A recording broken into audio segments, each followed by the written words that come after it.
Okay. When you're ready, let me know. Yeah. Okay. So, ladies and gentlemen, today I'm in a very strange position. I'm on Team Allah, and my Muslim opponent is not. The Quran warns us about people who distort Allah's words for a small gain, and today that is exactly what my opponent will do. He will run away from Allah's clear words to use ad hoc dawa reinterpretations instead of the Quran itself. But no worries, today I'll be on Team Allah and I'll stay with the Quran. Now, ladies and gentlemen, this debate has actually already won before it started. My opponent will walk in claiming general confirmation, conscious edits, and a dozen improvised doctrines the Quran never teaches. That alone ends the debate, because by doing so, he breaks every rule of the internal critique. This is a modified internal critique debate. Let me show you why his case collapses. And internal critique has one job. You must defend your worldview using only what your text actually says, not imagination, not possibilities, not later inventions. My opponent will say, Allah does not say he will consciously edit, he consciously edits without declaring it. Now this destroys his own argument, because as soon as he appeals to an unstated, undeclared, hidden process, he is inventing doctrine that doesn't exist in Quran. And internal critique means I temporarily grant you scripture. I test whether your own system contradicts itself. If you add new doctrines to plug the holes, the critique stands and you lose. Rule 1, no new assumptions. You cannot insert beliefs the Quran never states. Forbidden moves would be general confirmation means partial confirmation. The actual Injil is only red letters and some parts that agree with my book. Allah conscientiously edits the scripture but never tells us. None of that exists in the Quran or early Islamic sources. Rule 2 he'll break is by redefining terms. You can't change definitions. Some of the examples he'll come up with is redefining musaddiq as into general confirmation, which just means confirm. Redefining between his hands into something that used to exist. Redefining they have the Torah into they used to have it before corruption. Redefinition is rule violation. Rule 3, no ad hoc escapes. Your explanation must be less forced, more consistent, and more faithful to the system. Saying the Quran confirms the Torah and conscientiously edits it is more ad hoc than admitting there's a contradiction. Therefore, the contradiction stands. No external, number of rule 4 is no external authorities. You can't defend Islam using the Bible, secular historians, later doctrines that were invented centuries after Muhammad. Rule 5, no hiding behind mystery. You can't say, we don't know what Allah meant. The Quran is ambiguous. Only scholars understand this. If the contradiction comes straight from the text, ambiguity doesn't solve it. My opponent's entire case, general confirmation, partial confirmation, conscious edits, or the Injil stands only in meaning, violates every one of these rules, guys. So pay attention to that. Deen's position is that the Torah in the Quran sometimes refers to what was originally given to Moses. Sometimes it refers to general Jewish scriptures they possessed. Injil refers to the sayings of Jesus found within the 4 Gospels. Both the Torah and the Injil were preserved only in meaning, okay, not in exact wording. Both were corrupted before Islam, and after Islam they remain corrupted, but lo and behold, there is still enough truth in them to guide someone towards Islam. And when you must rewrite your own scripture just to survive the argument, you've already conceded the debate. Watch out for all of that. All right, the Islamic dilemma has 2 horns. Allah says the Torah and the Injil are his revelation, guidance, and light, to be judged, present, and authoritative in Muhammad's time, respected and praised in 123 verses of the Quran, folks. 123 times the author of the Quran expresses a vocal love affair with the previous scripture. He praises them. He honors our previous scripture. He rebukes Muslims and Jews and Christians who do not follow them. He's loud, he's emotional, he's very expressive about his approval. But when we read the previous scriptures themselves, that's your second horn. The Quran contradicts their core doctrines. The deity of the Christ, the Trinity, the crucifixion, the resurrection, so on and so forth. So here is the dilemma. Why does the author loudly confirm what he quietly contradicts? There are only 2 options. The scriptures are true, then Islam is false. The scriptures are false. The author lied about confirming them, making Islam false. There is no third option. He will try to come up with a brand new doctrine on that. This is the Islamic dilemma. You're going to hear my opponent argue that the Quran does not absolutely confirm the Bible. It conscientiously edits parts of the Torah and Injil. He will say things like, the author of the Quran knows the content of the previous scriptures. He sees details in those scriptures that he agrees with. He changes those details deliberately. Therefore, the Quran confirms confirmation is general, not total. Some parts of the Bible are true, some are false, and the Quran is correcting the false part. He will stress that he's not presupposing the Quran is divine. He is simply saying the author of the Quran edits the Bible because he believes certain details in it are wrong. That is his framework of his entire argument to escape the Islamic dilemma. Confirmation, but only parts that the Quran agrees with. My response is going to be clear. I'm going to say to him, no, that's your claim, not mine. I'm not saying the Quran admits to edits or that the author of the Quran intentionally changed the scriptures. That is his position, not mine. Here's my position. The Quran claims to confirm the previous scriptures, but contradicts what it claims to confirm. That contradiction is the dilemma. He'll switch to asking, does the author of the Quran then conscientiously contradict or intends to contradict the previous scripture? The answer is still going to be no, Deen.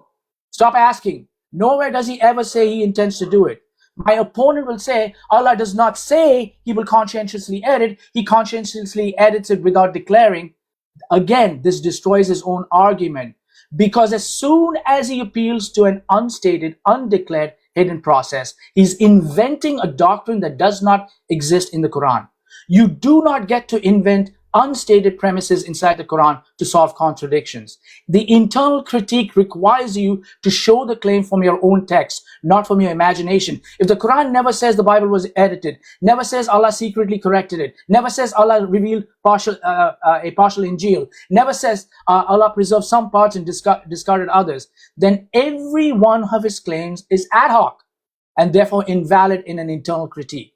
Throughout this debate, he will desperately try to get us to agree that there was a conscious and an intentional act done by the author. My position is and will remain crystal clear. If the Quran intended to correct the Bible, it would say so, but it never does. Instead, it repeatedly commands Jews and Christians to judge by what is with them, and even tells Muhammad to consult them. A perfect analogy for him would be, it's like a student, imagine that, who never read a book, claims I agree with everything in that book, then gets the basic facts wrong on the test. In comes Deen, and he would say, oh, he's fixing the book. And the rest of us will say, no, he doesn't know the book. He's contradicting it because he's ignorant of it. Conscious edits requires consciousness of the original. The Quran displays ignorance, not correction. Instead, it recycles distorted versions from late Jewish and Christian legends. The clay bird miracle of Jesus is not from Matthew, Mark, Luke, or John. It's from 2nd and 4th century heretical gospels, infancy gospel of Thomas. Muhammad thought it was scripture. He said the Quran only edits biblical stories according to his conscious edits on all these other lives I've got him recorded. But when the Quran copies stories from infancy gospel of Thomas, which Judaism and Christianity considered fictional, that proves Muhammad wasn't correcting the scripture. He was repeating whatever folklore was circulating. That destroys your entire conscious edit theory. That's not a correction, that's confusion. Confusion is what your Quran is. The Quran talks like a confirmer, acts like a corrupter in here. His narrative assumes that the Quranic author read the Bible and said, those parts are wrong and I'll fix them. But what we really see is a statement of confirmation, and content of contradiction. If the author wanted to say this, folks, I only confirm true parts and correct the rest, he would have said it clearly. He didn't. Deen wants everyone to believe that the author of the Quran only meant partial confirmation, yet that same author uses the verb yasaddiq, aka confirming, 19 separate times. 19 times. If the Quranic author intended to say some parts yes, some parts no, he had precise Arabic vocabulary available to make that distinction unmistakable. He could have removed all ambiguity, but he didn't, not even once. He'll break rule number 3, no redefining of terms under the internal critique laws, when he'll have the audacity to ask us to ignore the definition of the word general, which is attesting to all, majority, and major themes of something, i.e. the previous scriptures in this case. Now to accept his, what I call a cockamania self-declared redefinition of the word general to be specific confirmation. So the question stands, why does he consistently, the author of the Quran, use the strongest form of complete affirmation 19 times, yet Muslims keep insisting he really meant partial confirmation?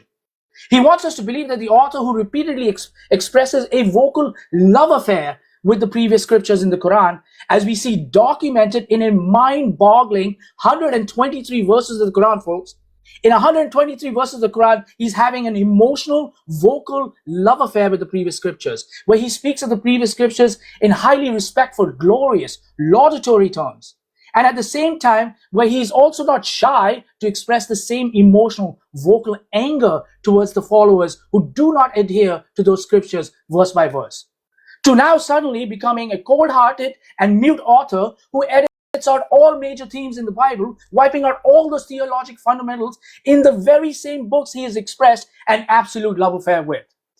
Deen, that is an incoherent argument. Deen wants us to ignore the love, the praise, the commands, the emotional intensity, the clear Quranic affirmation, and instead trust a first time ever 2025 TikTok Dawa reinterpretation that disrespectfully writes the Quran's author as now being the best of deceivers. Best of deceivers, folks. Dane, don't tell me that the author praises a book 120 times just so a TikTok apologist like you can correct him in a live stream. My man, that's not scholarship. So woe to Deen who writes the scripture with his own hands and then says this is from Allah in order to exchange it for a small price of paid subscribers. Woe to them for what their hands have written, and woe to them for what they have earned. And Deen, this doesn't mean you corrupted the Quran. Don't worry. Ladies and gentlemen, a book that contradicts what it claims to confirm is not correcting, it's wrong. That's the Islamic dilemma, there's no escape. He'll say we'll affirm what agrees with Islam, we reject what contradicts it. He'll insist this general confirmation is not a contradiction, and he'll probably cite examples like monotheism, prophets being persecuted, or stories about Moses and Noah, saying those are reoccurring themes Islam agrees with. His strategy is simple: downgrade the confirmation from textual claim to a thematic similarity claim, or in meaning only, like he says.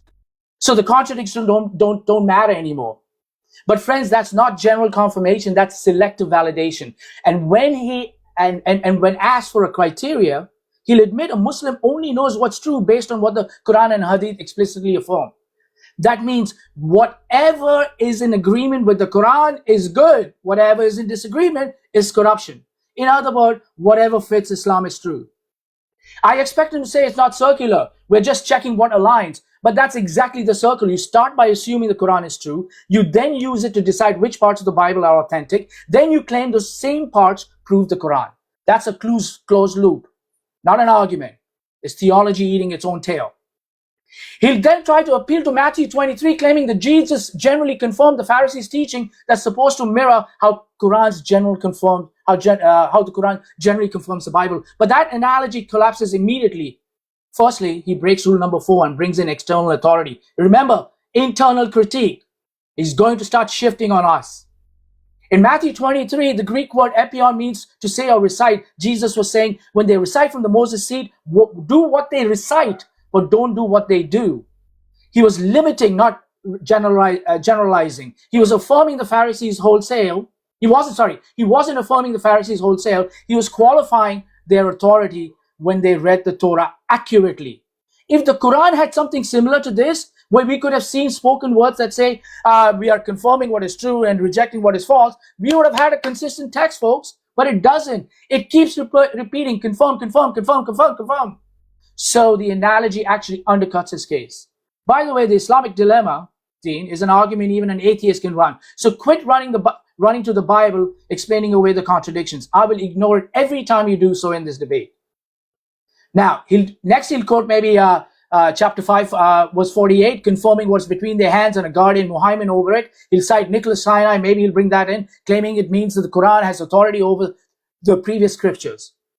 Again, he'll bring some other authority from outside, breaking the rules of internal critique. But here's what he'll omit. Sinai himself said that this stronger reading depends on a variant that is not orthodox. He calls it a possibility, not a meaning. This is going to be yet another pattern in the debate. He will misuse scholarships over and over again and break rule number 4. No external authorities. In other debates, when I've seen him, when people press him on contradictions, for example, the crucifixion, he'll say, we can use historical critical method. We accept only the sayings of Jesus that are historically certain and those that don't contradict Islam. Those that don't contradict Islam. He'll break the rule number 1, no new assumptions. Rule number 3, no ad hoc escape of the internal critical rule. But even so, that's not a critical method. That's circular filtering. The same historical method he appeals to says, overwhelmingly, Jesus predicted his death and resurrection. Overwhelming the number of historical scholars across the board acknowledge the crucifixion. When confronted with that consensus, Deen will reply, I don't agree, I reject it because the Quran says otherwise. That's not historical reasoning, folks. That's presuppositional bias on his behalf. By the way, did Muhammad use a historical critical method that was fully first developed in the 18th century as his pitch to the 7th century Jews and Christians? Did he go around convincing people to convert by showing him the HCM? Did he say, I'm a prophet, believe in me because the book I wrote agrees with those parts of the Bible that agree with my book, and those that don't agree are corrupted? Who would buy that, bro? Get out of here, man. He'll try to sound technical and say, we can use probability. What's 51% is likely true, what's 49% isn't. But he only applies probability when it favors Islam. When 99% of the historians agree that Jesus predicted his death, then he'll suddenly say it's not certain enough for him. That's the death of objectivity, folks. Islamic argumentation keeps moving the goalpost until only the Quran survives. That's what you call dogma, not data. Every Muslim attempt, general confirmation, Q source, variant readings, probability calculus, is an attempt to avoid the two horns. But there is no third option. The Quran either affirms what it contradicts or contradicts what it affirms. So I'll conclude the opening by saying this. My challenge to my opponent today is, show me one verse where the Quran says, I confirm this part and I reject that part. Show me one verse where the Quran says the previous scriptures are textually corrupted. It doesn't. Therefore, the Islamic claim of general confirmation is nothing but post hoc patchwork to cover an unsolvable contradiction. Therefore, folks, I end with this. So woe to Deen who rewrites the scripture with his own hands and then says this is from Allah in order to exchange it for a small price of paid subscribers. Woe to them for what their hands have written, and woe to them for what they can earn. Thank you. Awesome. Great job, Jay. Appreciate you. We'll wait for a second, Delifi, to get the time reset, and then we'll be on Gene. Ready to go, bro. Oh, perfect. Awesome. Dean, you are up. As soon as you start speaking, he'll start the time. Thank you. Yeah, I appreciate it. Yeah, you can start it now. Yep. So today we'll be discussing, again, the Christian delusion, but as Christians like to call it, the supposed quote-unquote Islamic dilemma. Before beginning, let's make it clear to everyone that multiple Christian apologists have dodged having this debate with me. We have Coley, Albi, Silv, aka Ankabut Man, and many, many, many more other Christian apologists are just absolutely dodging this topic, even though they say this is the best argument against Islam. So why are you running? So just to preface, they have all thrown under the bus our good friend Jay here, having him who can barely articulate intelligible sentences into a coherent manner. He's meant to defend this argument against Islam that is so good. Jay is the best guy we got now. He's the best guy we have left. If it's such a good argument, why are they all scared to debate it? Well, we will be showing today why that's the case, because in reality, this argument is complete garbage. The argument of the Islamic dilemma is that the Quran confirms the Torah and the Gospel while not knowing that the Torah and the Gospel actually contradicts the Quran. To put it very simply, so why would the Quran confirm a changed book?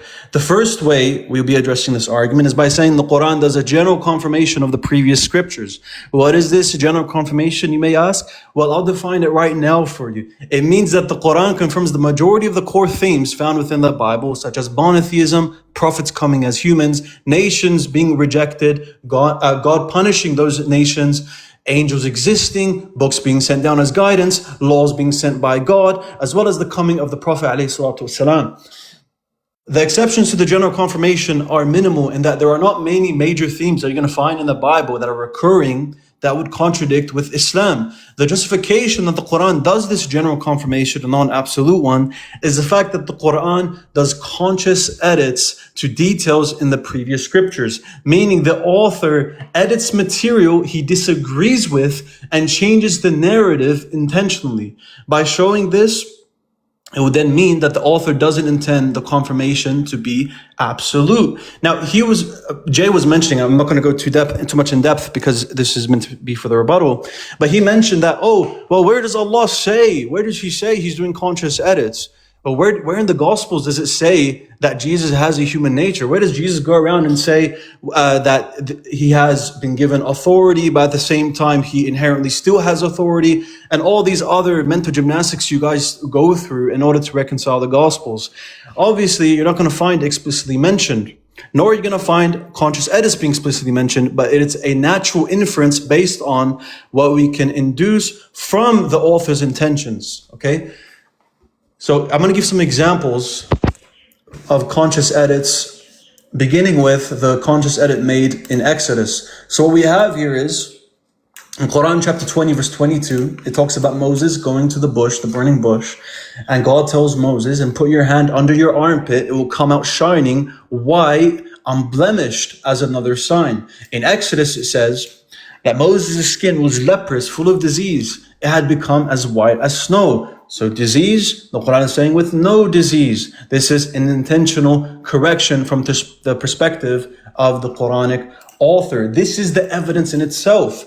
We can see the author intentionally is doing this due to the fact that the author has a problem with the undignified status of the prophets within the previous scriptures. Now I'm going to move on this specific theme of consciously editing, making the prophets more dignified from the previous scriptures. Another one's going to be a Samari making the golden calf instead of Aaron making the golden calf in Exodus. Obviously, this is intentional. The author relays many instances from Exodus, and it just so happens to be that the correction from the author's perspective has to do with a prophet not doing a major sin. So we have a Samari made the golden calf instead of Aaron making the golden calf, thus dignifying Aaron, peace be upon him, from such an attribution. I can give many more examples, right? I will leave it off with one more just before I continue on into my point regarding the gospel. So in Exodus 4, we have God being angry at Moses, while in the Quran, Moses is an upright servant. Why does he get angry? Because God tells Moses to go to Pharaoh. And Moses says, I'm not a good speaker. Then God says, I'm the one who allows people to speak and be mute, and basically saying, I will support you, just go. And Moses again says, pardon your servant, Lord. And he says again, he's not an eloquent speaker. Then God gets angry at Moses and says, okay, take Aaron with you, and he will be the one that speaks for you. He'll be the one that does the miracles for you. In the Quran, this is intentionally edited. Moses, in the Quran, when he's being sent to Pharaoh, he accepts it straight away and just asks God to let Aaron accompany him, not for Aaron to speak for him or to be the messenger for him. And what does this go into afterwards? Well, it has Moses doing the miracles in front of Pharaoh in the Quran. Moses does the miracle of the stick turning into a snake, as well as the stick literally turning into a snake that eats up the magician's sticks that just appeared to look like snakes. So even here we're seeing layers of edits by the Quranic author. What you have here is, first, God doesn't get angry. Two, it's Moses, the one that goes and does the miracles, while in the Bible it's Aaron that does the miracles. And three, the magicians in the Bible, the sticks literally turn into snakes, while in the Quran, it just appears to look like they've become snakes, which allows for the magicians to become Muslim, because really in the Bible, Moses is just being depicted as a better sahir, as a better magician. That's all it is. But in the Quran, it's not him being a sahir at all. Rather, it's him coming with miraculous feats that cannot be emulated. I can give many more examples. I'm going to stop it here. Because as you can see, the author of the Quran systematically, meticulously edits material from the previous scriptures of the Christians and Jews, and therefore doesn't intend to confirm everything. So I want to hone in now on the gospel, particularly the author of the Quran's knowledge of the gospel. What we have here, the Quran clearly knows the gospel well. And I'm going to begin with chapter 57 of the Quran. It's just one of many evidences of this. Now what we have here is in Surah Al-Hadid. Just one second, let me pull this up. In Surah Al-Hadid, we have the parable of the 10 virgins that is being intertexted with chapter 57. So if you just make my screen bigger for this, appreciate it.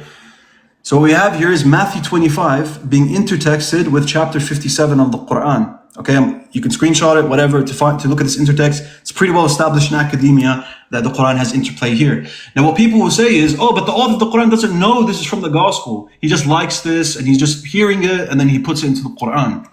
Well, that doesn't work for two reasons. One, this is not the only parable that's intertwined within the surah. We also have another parable, the parable of the bags of gold, from Matthew 25 as well, that is intertexted within chapter 57. So again, you can screenshot it if you like. I'm not going to go into detail about how it intertexts between the two.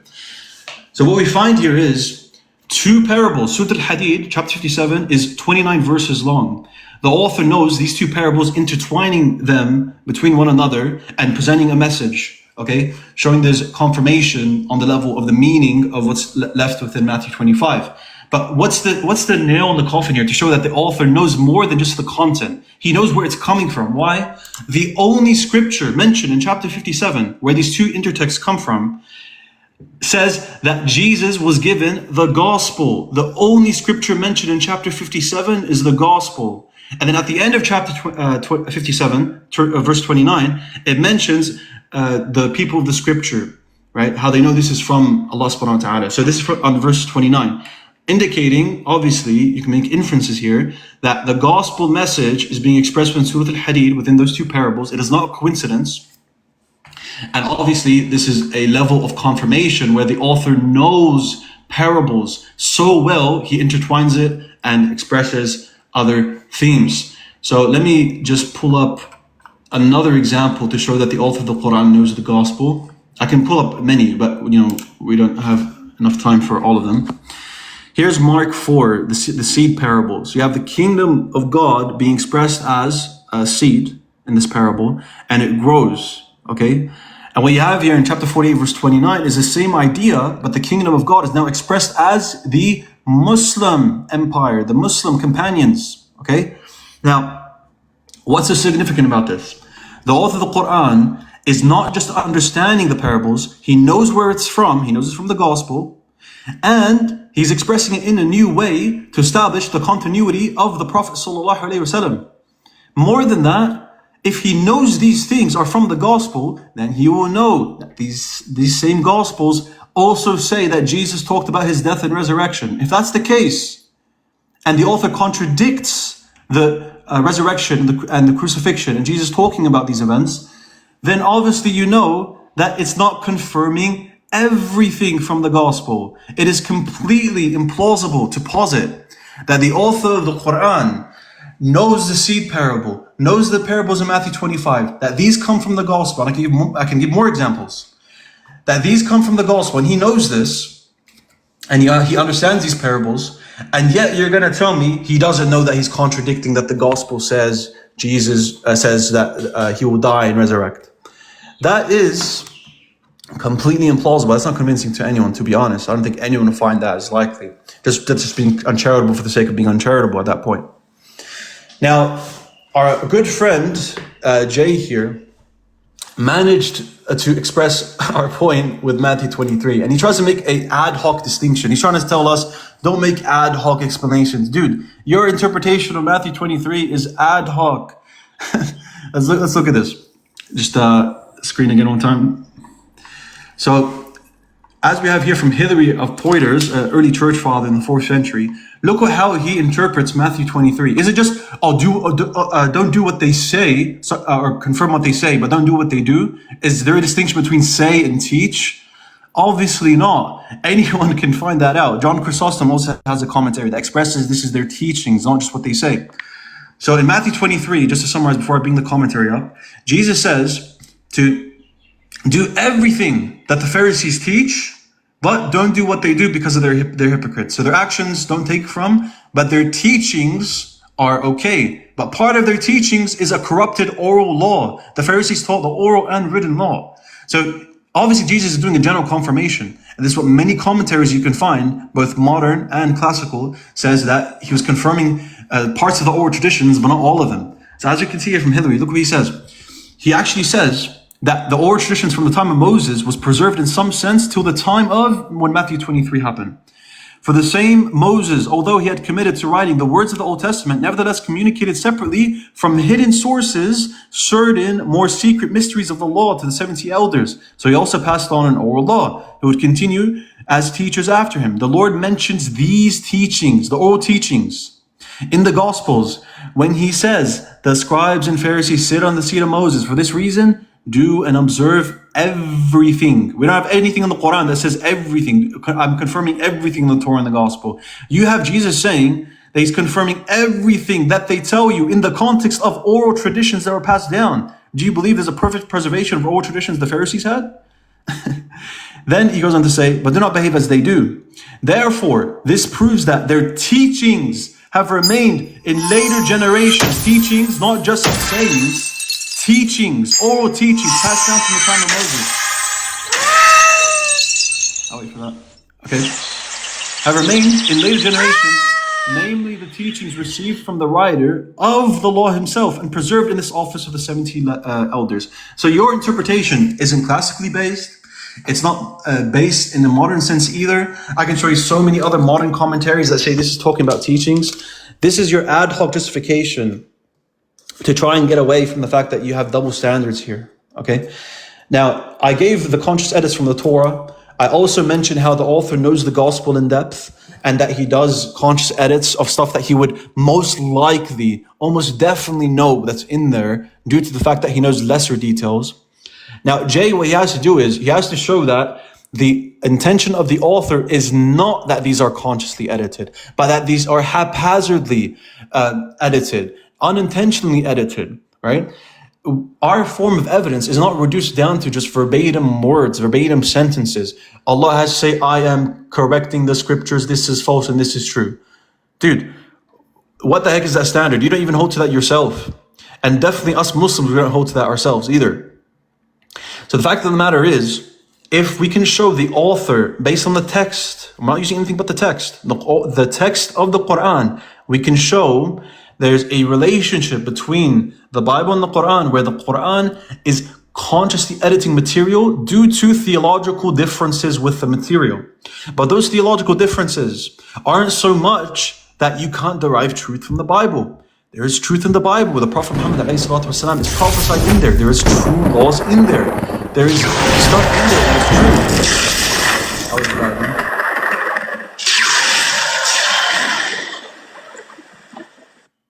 Yeah, so there's true stuff in there, obviously, that will show continuity. You don't need enough, you don't need full preservation to show continuity. If there is enough to show continuity, i.e., laws, prophet stories, etc., the general themes, then that's sufficient to establish continuity. You don't need verbatim, word-for-word preservation. You don't even believe that the Bible is verbatim preserved anyways. People believe with less certainty, is John 8 an addition or not? Is the ending of Mark an addition or not? At the end of the day, they're going to say, it doesn't actually change. It doesn't actually change the fact that there's enough continuity in there to establish the doctrines that are said within the Quran. You even have this idea from Jewish Christians in the pseudo-Clementine homilies. They say the Torah is corrupted, has anthropomorphic language, has deficiencies attributed to God. We have sins attributed to prophets, etc., etc. They say these are insertions to the Torah, and yet they're still optimistic that there's still enough truths in the Torah to call it the Torah. There's enough truths in the Torah to establish that Jesus is the Messiah. And yet they still say, yes, there is corruptions. And yet they don't believe either that Jesus established it clearly.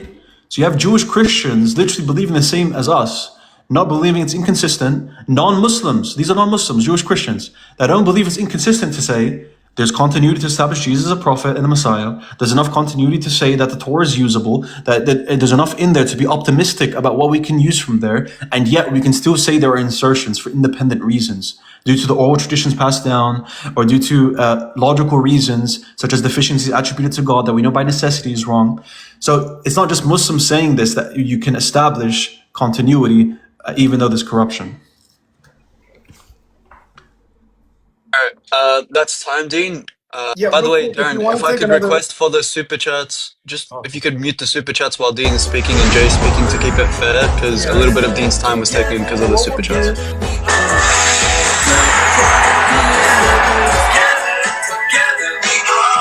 Hey, so what we'll do is we're gonna give Dean, if you want to take another 30 seconds for the gifts that people No, are no, sending in. I think that's fine moving forward. I'm just saying, like moving forward, try and mute the super chats. How do you do that? What do you I don't mean? know, but apparently you can. No, no, it's all good. It's all good. Just Yeah, give me no, the we're extra good. 30. We'll just do that. So we'll just Yeah, estimate just an take extra another 30 30. seconds, Dean, if you'd like. Go ahead. Yeah, I appreciate it. Okay. So whenever you're ready, Leafy. How much did you guys agree for the rebuttal? The rebuttal, let me check. Yeah. The I first think one we're is 10 10 minutes. minutes. The second one is Yeah, 5 minutes. first 10-minute rebuttal, second 10-minute, 5 minutes. So All we'll do right, so 10 right now minutes. 10 minutes, yeah? All right, so I'm actually gonna do it like this. If you guys want me to leave you guys big screen, just in case you want to show sources, so that way we don't have to keep moving the camera back and forth. Yeah, all right. When you're ready, Jay, let me know. Okay. Yeah. As soon as you start talking, Jay, he's gonna start the timer if you don't mind. Yeah. So guys, what did I tell you? He's going to run to Daddy Bible. This is an internal critique. He spent his entire time, Daddy Bible says this and Daddy Bible says that. When I told you that he's going to break the laws of internal critique, all right? Here's are the laws. Rule number 1, no new assumptions. You cannot insert beliefs the Quran never states. So general confirmation means partial confirmation. You can't. The actual Injil is only red letters, some parts, as he said. I called it. I told you that's what he was going to do. That agree with my book. You can't. Allah conscientiously edits the scriptures but never tells us you can't. Rule number 2, no redefining terms. He's redefining all those terms out there. Number 3, no ad hoc escapes.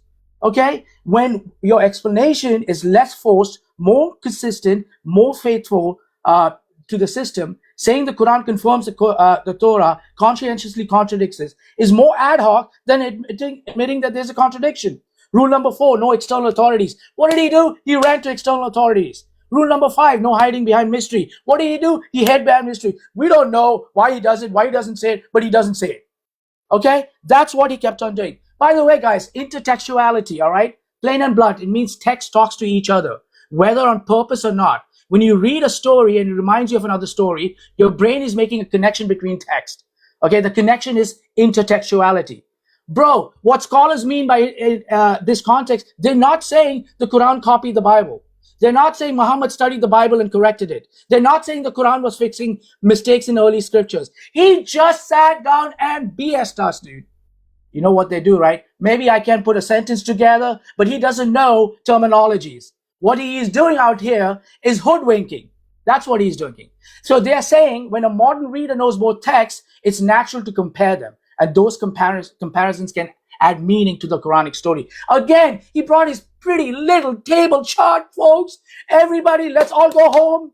The Islamic dilemma is gone because D brought his chart, who sat down and said, but, it sounds like that. It sounds like that. Okay? Intertextuality resembles does not mean textual knowledge. Get that through your head, folks. This guy is absolutely making up stuff over here. Like he made up general confirmation. Like he made up conscientious edit. What does it say out there? You are breaking the rules of internal critique laws when you come up with these ad hoc stuff over there. All right? Now, real quick, on Matthew, okay? He had a whole session of going back and forth with inspiring philosophy on Matthew, where he brought plenty of scholars who sat down and said this has nothing to do. I mean, it has to do with what I said, my position. It has to do with my position. It doesn't have to do with what he was bringing up, because he found some few scholars. IP found some few scholars. Scholars versus scholars, whatever. But forget all of that, folks. Here's common sense, right? He's saying in Matthew, Jesus is explicitly saying general confirmation in there, and we are trying to sit down and say this. Okay? Why don't you sit down? Why don't you sit down and show us something like that your Allah said, your author said in your books? He doesn't. So you're trying to say that there's a conversation happening around general confirmation on our books, but in his book is not. That's what he keep on saying. His Allah is mute. The author of the Quran is mute. If that's who he thinks, or is Muhammad or whatever, right? He's completely mute out there. All right. So now we're going to go into the general confirmation a little bit. Okay? Ladies and gentlemen, the meaning of general confirmation is this: considering the whole of someone or something, not just a particular part of him or her or it. Taking in the major themes, majority or all of it. He is not doing that, okay? He's making a general confirmation claim, but when pressed, he uses specific confirmation when promoting Islam. It's called a Mott-Bailey fallacy. You say general, but you mean specific. You say one thing, but really mean another. He may go general doesn't mean specific verses. It also means broader concepts like belief in one God, prophets, revelation, all that stuff he said, moral teaching. Again, he's just shifting from textual confirmation, which the Quran actually claims, to conceptual continuity, a category he's invented when the text contradict him. Again, he's broken the laws of internal critique, ad hocness. Just puts anything he wants to, and he says, you must believe me, and then you must prove me wrong. He's trying to smuggle in a different meaning of confirm than the one Quran actually uses. The Quran's language is textual, not conceptual. Surah 546-47 says, the Torah and the Gospel between their hands contain guidance and light. Christians must judge what Allah has revealed in it. In it. This is not a conceptual confirmation. It's a direct textual reliance. Deen's move is a category shift. He can't defend the Quran's claim, so he redefines the claim for himself. Nowhere in the Quran does the author ever claim he's offering a general confirmation. The dominant theme is exactly the opposite. He repeatedly states he's confirming. He repeatedly states he's confirming the previous scriptures, not once but 19 times in the Quran, with no caveats about any textual corruption of the original scriptures. He keeps on saying, how dare you ask me to sit down and show you that he wrote it. You don't even do it on your own. I'm bringing it to you. Your very author, when he wants to talk about how much he is in love with our scriptures, says it in 123 verses. He says it then on top of that 19 times. He says, I'm confirming. So he is vocal. He gets angry when you people don't follow the very scriptures. But suddenly you want to say, you challenge me to say, show me you don't hold it to the standards. We are telling you, hello, wake up. Are you listening to this conversation here? How can you have 142 verses, the guy is sitting down and having a love affair with our scriptures, telling you this with his words, but he's become mute. Suddenly he doesn't want to say what Deen wants to say. Yeah, he just quietly edits it. And don't be surprised when Salafi Deen even ignores Shaykh al-Islam Ibn Taymiyyah, their very own theological hero, who explicitly acknowledged that the early scriptures were not textually corrupted. They will happily throw him under the bus because they need to pop up this modern invention, general confirmation and conscious edits. A theory that literally never existed in Islamic history until these guys cooked it up on TikTok. They made it up. I have no clue where he's getting it from. Guys like John Fontaine invent sources that have never existed. Deen invents doctrines the Quran never teaches. They start off with the Quran as the ultimate truth teller, then they circle back to it, and it's as circular can get. Rebranding conscious edits as conscious contradictions to accommodate the contradiction verbiage we use changes nothing. A text cannot both confirm and intentionally oppose the same revelation. That remains a self-defeat. i.e., you're still in the Islamic dilemma part, bro.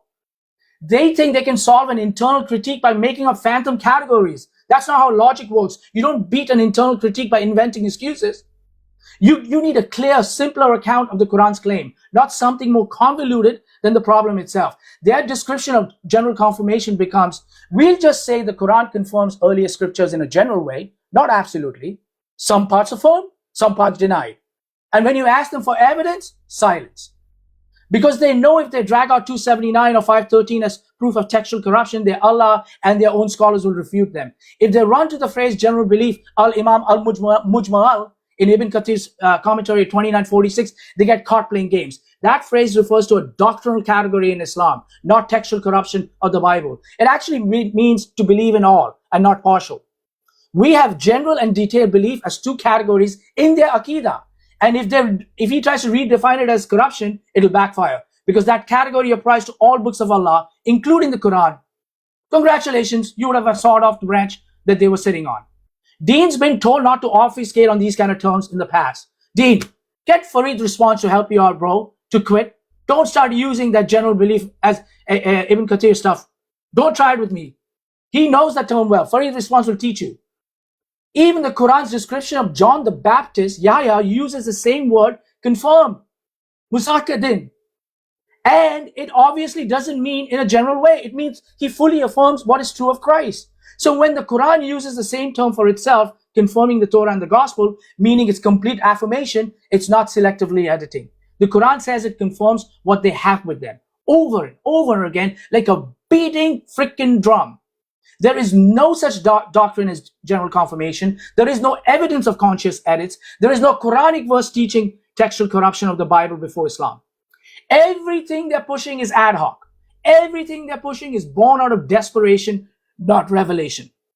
The Muslim argument boils down to this. Well, hang on, people can still follow their scriptures even if they've been corrupted, because the Quran only means it in a general sense, not exact one, when it tells them to follow the Torah and Injil.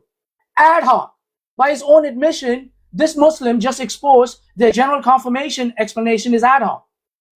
He had to invent extra categories, assumptions to rescue himself from the Islamic dilemma. That the Quran confirms scriptures, it simultaneously accuses of corruption. Okay, but here's the problem. Okay, that's time. Yep, that's time. That's Jay. time? That's Okay. time. Yeah. Yeah. So we'll switch you guys out. That was 10 minutes? Wow. Okay. That was 10 minutes, my brother. Yep. All right. All right, appreciate it. All All right, yeah, you can start whenever. Okay, thank you. So, I mean, first of all, I really have a lot of confidence that Jay can represent the Islamic dilemma really well based on his pronunciation of Musaddiq. What was that? Muqasidin? Or what do you say? Bro couldn't even pronounce the one word that he knows from Arabic based on his studies on the Quran. Okay, so first let's start with this misconception that Ibn Taymiyyah believes that the Torah and Gospel at the time was preserved. So this is from Jawab al-Sahih. I know he can't read it because he can't read Arabic. I read all of Jawab al-Sahih. So here's actually a note I've covered from there. This is Ibn Taymiyyah's view on the Torah and the Gospel. So we can see, like, this guy is just misrepresenting. He's misrepresenting what Ibn Taymiyyah believes. So if you were to ask someone, such as John Fontaine, why does Allah tell the people of the book?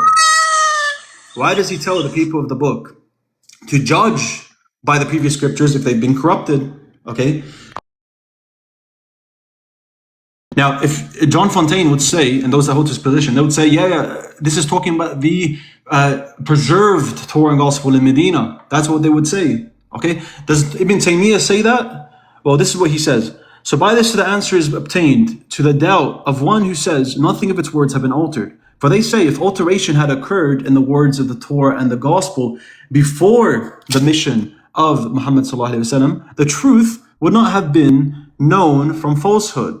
So argument with them would fail, and the obligation of acting upon them, upon the people of the book, would fall. So they would not be blamed for leaving them. So basically what he's saying is, the argument here a Christian will bring is, how is Allah telling them to judge by the Torah and the Gospel and to judge by its laws if, in fact, the laws have been corrupted? Well, the reply is this, and this is what Ibn Taymiyyah says. What occurred of alteration was little in the context of laws here. This is the context of laws in his work, Jawab al-Sahih. And most of it was not altered. And that which was not altered has explicit words clarifying by them the intended meaning from the hour. Does this sound like he believes all of it's preserved? If he thinks the Torah and the Gospel was preserved in Medina, his response to this critique would be, yeah, this is talking about the preserved Torah and Gospel, which it isn't. I can give like 10 other quotes from Ibn Taymiyyah like this, showing that you are misinterpreting Ibn Taymiyyah. Ibn Taymiyyah is talking about fragments, manuscripts, not entire books being preserved to the time of the Prophet ﷺ. Okay? So, I mean, how are you supposed to even know that? You don't even read Arabic. Who the hell is actually translating Ibn Taymiyyah for? I would love to know. So anyways, going back to the other arguments. He says, oh, in Matthew 23, it's scholars versus scholars. No, it's not scholars versus, it is modern scholars, right? Trying to get away from the fact that Jesus is confirming all traditions, right? While I have early scholars like Hilary, John Chrysostom, saying this is oral teachings. This is actually teachings itself. It's not just talking about telling. It's talking about teachings. Now, if you have scholars versus scholars, you don't just say, oh, there we go, we put our hands in the air. We just forget about it. No, dude, you look at the substance of the arguments of these scholars. And by the way, he made a major blunder. Let me go back to this. He said, and this is recorded, by the way. He said that the majority of scholars believe Jesus predicted his death. Dude, you do not know the scholarship. You do not know the scholarship. They believe based on internal evidence, not because they presuppose naturalism or whatever. They believe because of internal evidence that Jesus did not predict his death. This is the overwhelming majority of scholars. That is a blunder and a half. You made the same exact blunder that inspiring philosophy made. Right? I checked the receipts of inspiring philosophy, and he admitted to me on Twitter saying he was wrong on James Tabor. One of the scholars he listed as believing this, James Tabor, inspiring philosophy, blundered. He admitted this on Twitter. Now, obviously, most Christians will take Hilary as well as John Chrysostom, as well as just the context, pretty clear, talking about teachings, over some modern Protestant commentaries trying to avoid the fact that he is confirming stuff outside of the Torah, the written Torah. Now, remember guys, my argument was that you don't need actually the Quran, the author, to say explicitly that the previous scriptures have been distorted textually. Why is that the case? Because we can inference based on the author's intentions that that's what he believes. How do we determine the intentions? Well, we see, is this arbitrary? Is this sporadic? Is this haphazard? This idea of that's expressed in the Bible that the author then changes? Is this systematic or is this arbitrary, random? This happens and the author doesn't know what's going on. Quite obviously, it's the former, not the latter. And the fact of the matter is, it's because we have major themes being adjusted, such as prophets committing major sins. I showed you Aaron, I showed you Moses. I can show you multiple others within the Quran, relieving these prophets from these major sins. This is intentional edits, not unintentional. Now, if you're going to say the author can't distinguish between what's in the text and what's oral, and he only thinks he's editing the oral stuff, then you need to justify that. Because I can equally say that the author of the Quran, he is editing material. Even if I grant you he's taking from oral traditions. He hears stuff, okay, I'll grant you that even. He hears stuff, and yet when he hears stuff and he contradicts what he hears, he knows possibly what he contradicts from what he's hearing comes from the text. The author is comfortable with that fact. And then he adjusts, and he adjusts, and he adjusts, and he adjusts, and he edits and edits and edits, knowing in fact he is possibly editing the text and has no issue with that. The author of the Quran has no issue at all with the possibility of editing texts that the Jews and Christians have. Now, why is it that, okay, this is one of the arguments he was making, which is, why is the Quran saying confirming, guidance and light? He's written in the Torah and the Gospel. Why is the Quran reiterating all these points? Well, it's not much of da'wah to a Christian and a Jew to say, oh, your books are corrupted, convert to Islam. That's not the Quran's way of da'wah. The Quran's way of da'wah, inviting Christians and Jews to Islam, is, I'm optimistic with what you have. With what you have is sufficient to prove continuity. Come to Islam. Your books prove Islam. The argument in the Quran isn't mainly textually your books are corrupted and there you go. It's all distorted. It's all lost.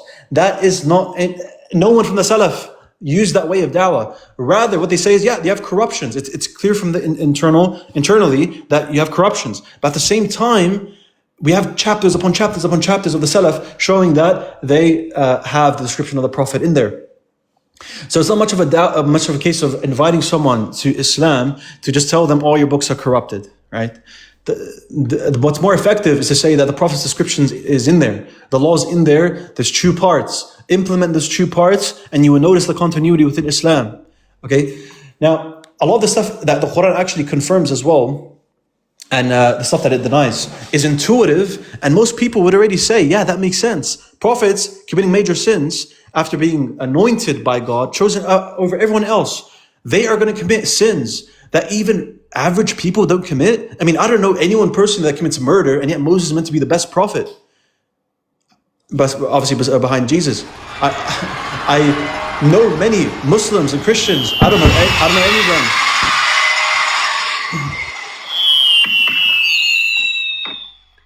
Yeah. So I know many Muslims, Christians, Jews that aren't even that religious and yet still don't commit these major sins, major abhorrent sins. Right? So just intuitive already, a lot of these stuff already intuitive.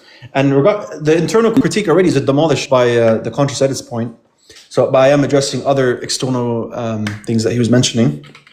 But the internal critiques are already demolished by the conscious edits. He's not actually showing that the author of the Quran doesn't intend those edits I mentioned in my intro. Okay? Because he did say he doesn't believe it's conscious. Show it is not conscious. So show it is not intentional. I gave you reasons why it's intentional. There's wisdoms, there's hikmah, there's wisdoms behind these edits. I'll give you another one, Surah Maryam. In Surah Maryam, we see an equaling between John the Baptist and Isa alayhi salam. Whereas in the Gospel of Luke, we have the opposite. Zechariah says, How is it that my wife will give birth if she's barren? He gets punished for that. In the Quran, he doesn't get punished for that. In Surah Maryam and Surah Al Imran. Right? And then when Mary says the same question, how can I give birth if I'm a virgin? I haven't been touched by anyone. Right? Does she get punished even though she's asking the same question as Zechariah? No. So obviously these authors are making a distinction here that anyone can see independently. It doesn't make sense. But when you look at the Q document, and I'll bake you on the Q document, the fact that it exists, if you're going to say it's just a hypothetical document. Well, yeah, it's a hypothetical document that scholars believe they need to posit out of necessity to make sense of the data. In the Q document, the earliest gospel we have, you see an equaling between Jesus and John the Baptist. So what you see here is not just a conscious edit on the point of John the Baptist and his father, but it's also something that was reviving the earliest historical memory of John the Baptist and Jesus alayhim salam. So, yeah, that's the end of my 10-minute rebuttal. I mean, are you going to add an extra 10 seconds? 30 Yeah, I minutes, appreciate it. Yeah. I like Yeah, I that. can You have guys, mine 10 I did. seconds. for the gifts, and that goes for both of you I did. guys. For the gifts that are coming in, I- you guys are going to get an additional 30 seconds just to finish up your Yeah, point. but by the way, just FYI, I did notice when it was my time, there was no 30 seconds. I know, Jay. I got you. Yours. We can start from now. Yeah, we got I it. don't From mind. now on, each one of you guys get an additional 30 seconds for the gifts. Thank you, chat, you guys, for gifting these guys. We appreciate you guys. But go ahead, Dean. You're gonna get an extra 30 seconds, bro. Appreciate it. Same thing for you, Jay. Yeah, so, Leafy, you're going to put 30 seconds or? Yeah, I'm counting it down. It's kind Just when it gets to 9:30. Okay. Yeah. That's one for All right. So, yeah, just start from now. Okay, beautiful. So just to end this off, he needs to show that the author is not doing it consciously, that the author rather is doing it haphazardly. He's doing it randomly. He can't show that. He can't show that with the edits we've shown. It's clearly intentional, right? Now, he keeps saying, I keep talking about it not being internal and whatever. I keep mentioning external. Dude, you're the one that mentioned the infancy gospel of Thomas, not me. Trying to make this, but he's confusing stuff. Dude, if it's an internal critique, why are you mentioning stuff like that? So obviously I have to address external stuff too. That's 30 seconds, dude. Beautiful. All right. Sounds good. So, So Jay. 5 minutes, we said? Yep. Sounds good. All right, guys, real quick. Remember this. He made the claim that Just wait, Jay. Just wait, Jay. One sec, Jay. 1 second, bro. Let me just get the time ready. All right. You're good, bro. Go ahead and speak. All right, guys. He made the claim of conscious edits and general confirmation, right? This guy's not okay. He starts off his time by just twice now he's made ad hominems towards me. He should pay attention to what I'm saying instead. You're making the bloody claim. You made the positive claim, and you want me to prove your claim? No, you have to prove it. I've actually showed you that your inference is ad hoc. It's an internal critique. You just added things and you made up stuff that is not there in the Quran. You have violated every rule of the internal critique. You lost this debate. You were baked the moment I walked in. But now I'm playing with you. I'm toying with you, and I'm asking you, look, if it's conscious, I'm proving to you that my inference is actually in the Quran. I'm showing you through the Quran that the author has never, ever said any of the stuff you're saying, but he said the opposite. So if he says the opposite, why doesn't he say what you say? If he's happy, it's not like a mute. If he was a mute author, then I would have accepted, yeah, maybe he just does things quietly. He doesn't say anything. But he's so emphatic about the love affair with our previous scriptures. 142 verses, man. You need to read your Quran, boy. You got the Musaddiq really well, but you never read your own Quran. You never paid attention to anything because you were busy trying to make some money off subscribers. That's what it was. You need to go back and read the basics. So I proved it to you. The conscious edit doesn't exist in the Quran, and your author should say that because he says the opposite. When he feels the opposite, he says that. When he's in love affair with the previous books, he says that. When he's angry with the people who follow the previous scriptures, he says that. So suddenly becoming mute doesn't make any sense. You just made up this whole thing over there anyways. Guys, he sat down and said the Quran The Quran's way of dawah is not to say it's corrupted, but the Jews and the Christians, bro, the Quran's way of dawah is not to say it's corrupted. And so he's selling it to the Jews and Christians out there and saying, oh, yeah, this is my Quran, which just sits down and wipes out all 100% of your major theological themes in your Bible. This is what his pitch is. Hey, man, Jews and Christians, come be Muslims.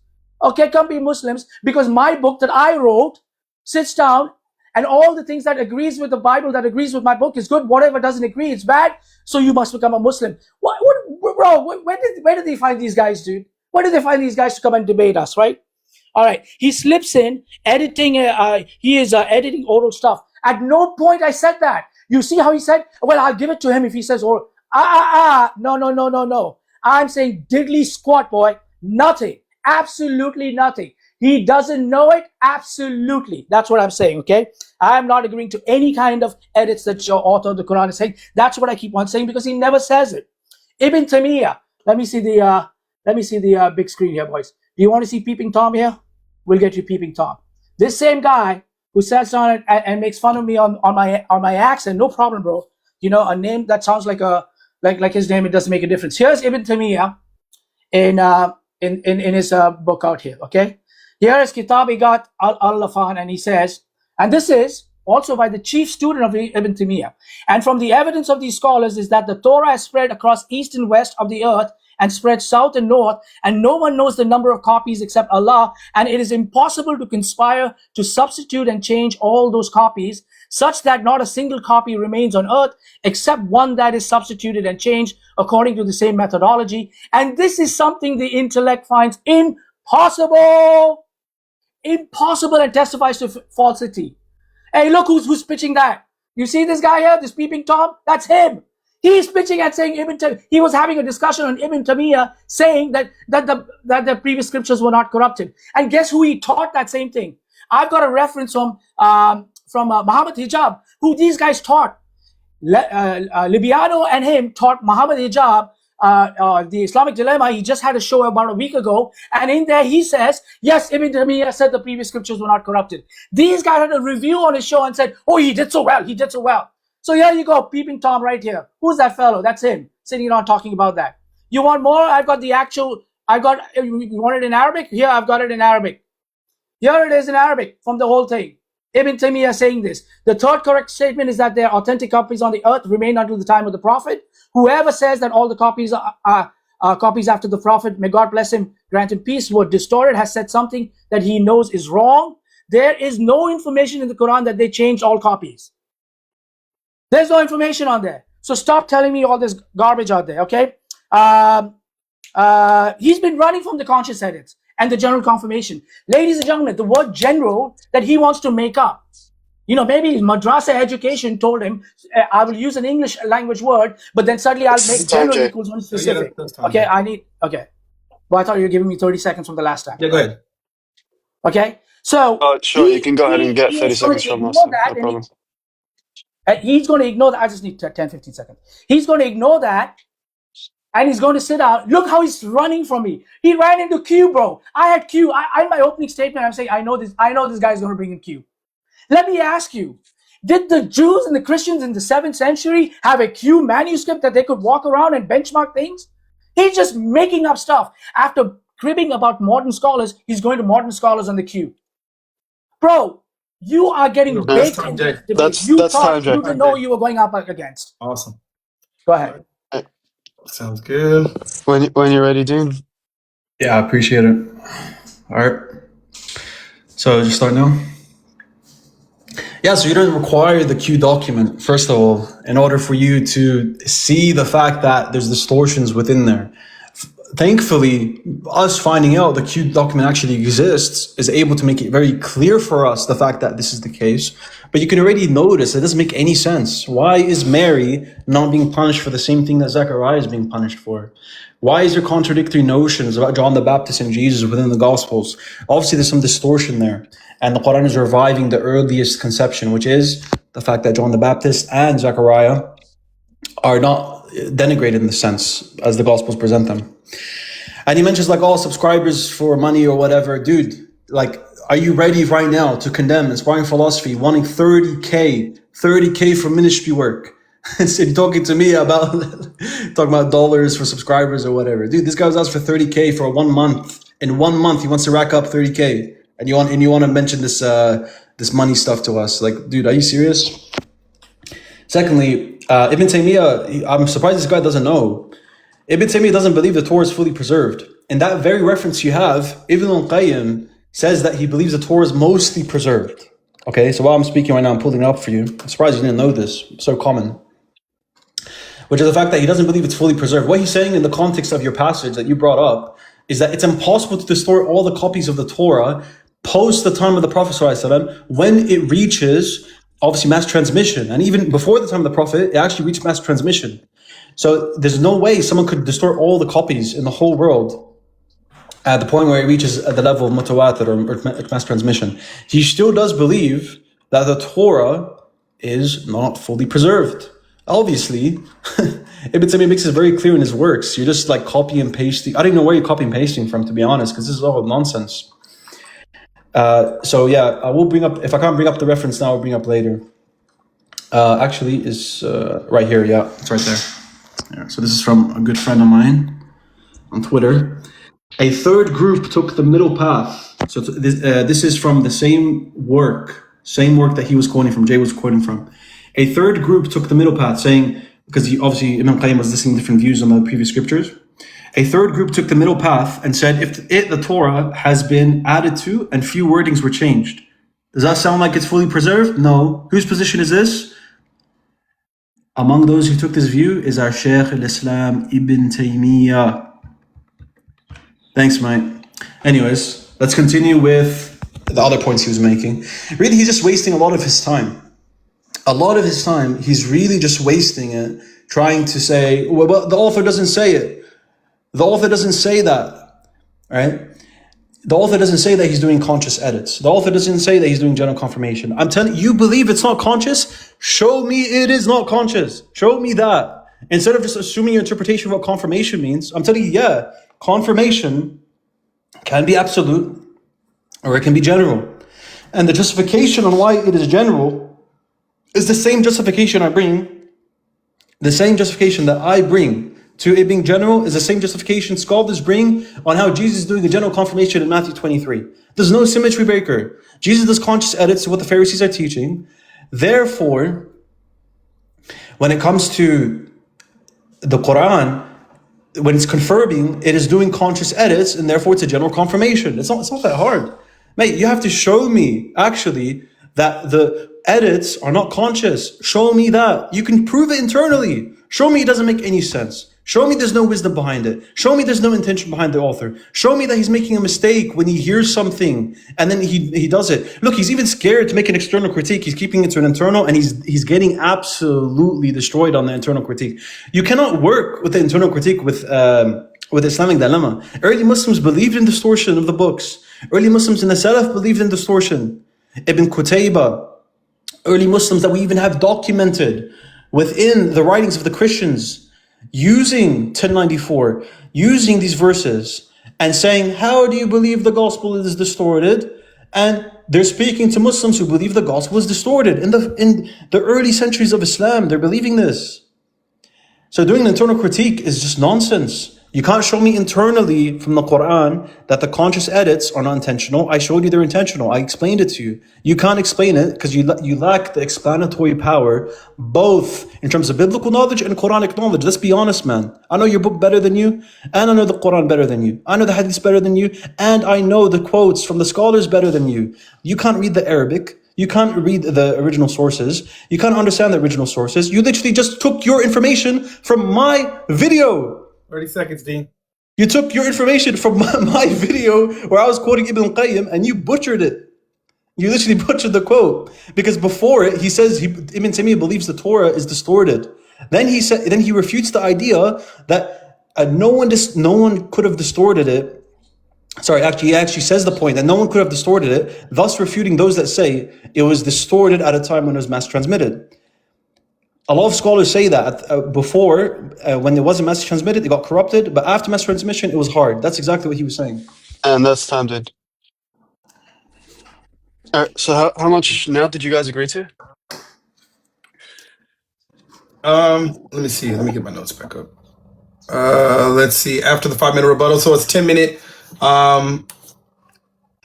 Is it cross? Are you guys doing cross exam or Q&A? Yeah. Cross exam. Yeah. Cross exam. Okay. So yeah, is it 10 minutes cross exam? Yeah. Yeah. So I'm gonna put you guys. So Jay going first, right? Jay cross examining Dean. Yeah, Jay first. Yeah. Yeah, right. And Darren, you're moderating, so you need to tell me when you want me to start and stop. Okay. So yeah, and real quick, make sure you guys real quick with your answers. Let's not be long-winded. You have how much time do you think you guys would need to respond to each question? Because we want to make sure you guys aren't long-winded.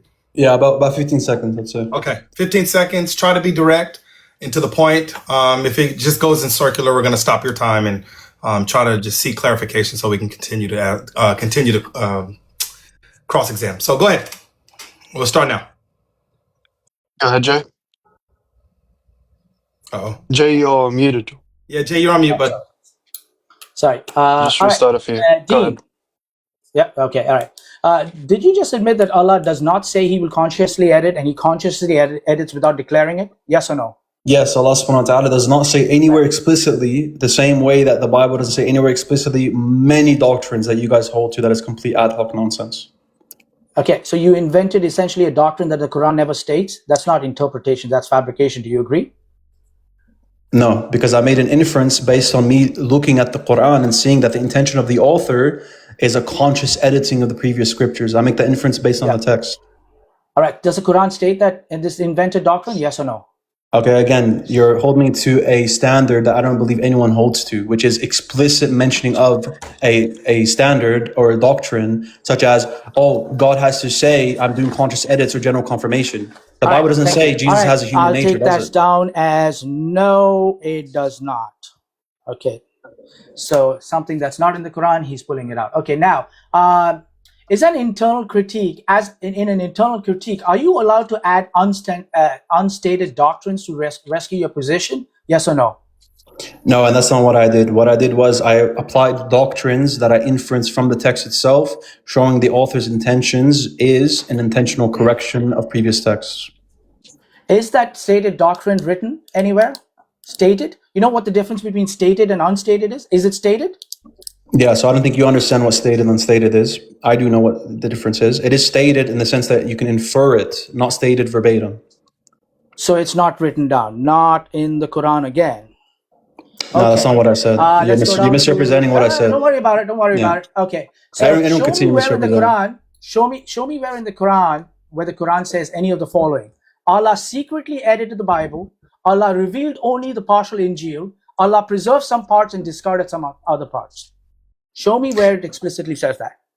Yeah. So again, this is the. Do you know what the verbatim word fallacy is? Because you keep falling into it. Don't ask me questions. So the idea, it's a rhetorical question. But settle down. Yeah. Settle down. I'm asking a rhetorical question. So the point is that I don't need something explicit there. I'm doing an inference, the best possible explanation. The same way you would infer many doctrines from the Bible. Where does Jesus ever say, "I have a human nature and one person"? Okay. All right. Thank you. 15 seconds are up. All right. So Dean. When your Allah, the author of the Quran, explicitly, statedly puts in the Quran 142 verses praising the previous scriptures, confirming the previous scriptures, you are saying right now that you don't have anywhere, if I'm correct, where it says your version of what you want to bring to the table, aka that Allah in any way, in any shape that he says, Allah secretly edited the Bible, Allah revealed only a partial Injil, Allah preserved some parts and discarded others. I'm not asking for verbatim, just in any form that he says the previous scriptures were textually corrupted. Is there anywhere in your Quran it says it? I got you. So even if I grant you there isn't one, which I don't believe, I think 513 and 279 are good cases, I'll even grant you, there's none. But I'm still taking the best inference, the best possible explanation based on the intention of the author. You can't refute it. You still haven't refuted it. Brilliant. Again, it's not anywhere in the Quran. Okay. Is your method this? The Quran confirms what it agrees with, corrects what it doesn't. You use the Quran to filter the Bible, then use the filtered Bible to prove Islam. Yeah, so that's a very loaded question. I'm only more than 15 seconds. So when the Quran is confirming the Bible, me as a Muslim, yes, I do use the Quran and the Sunnah as my standard, yes.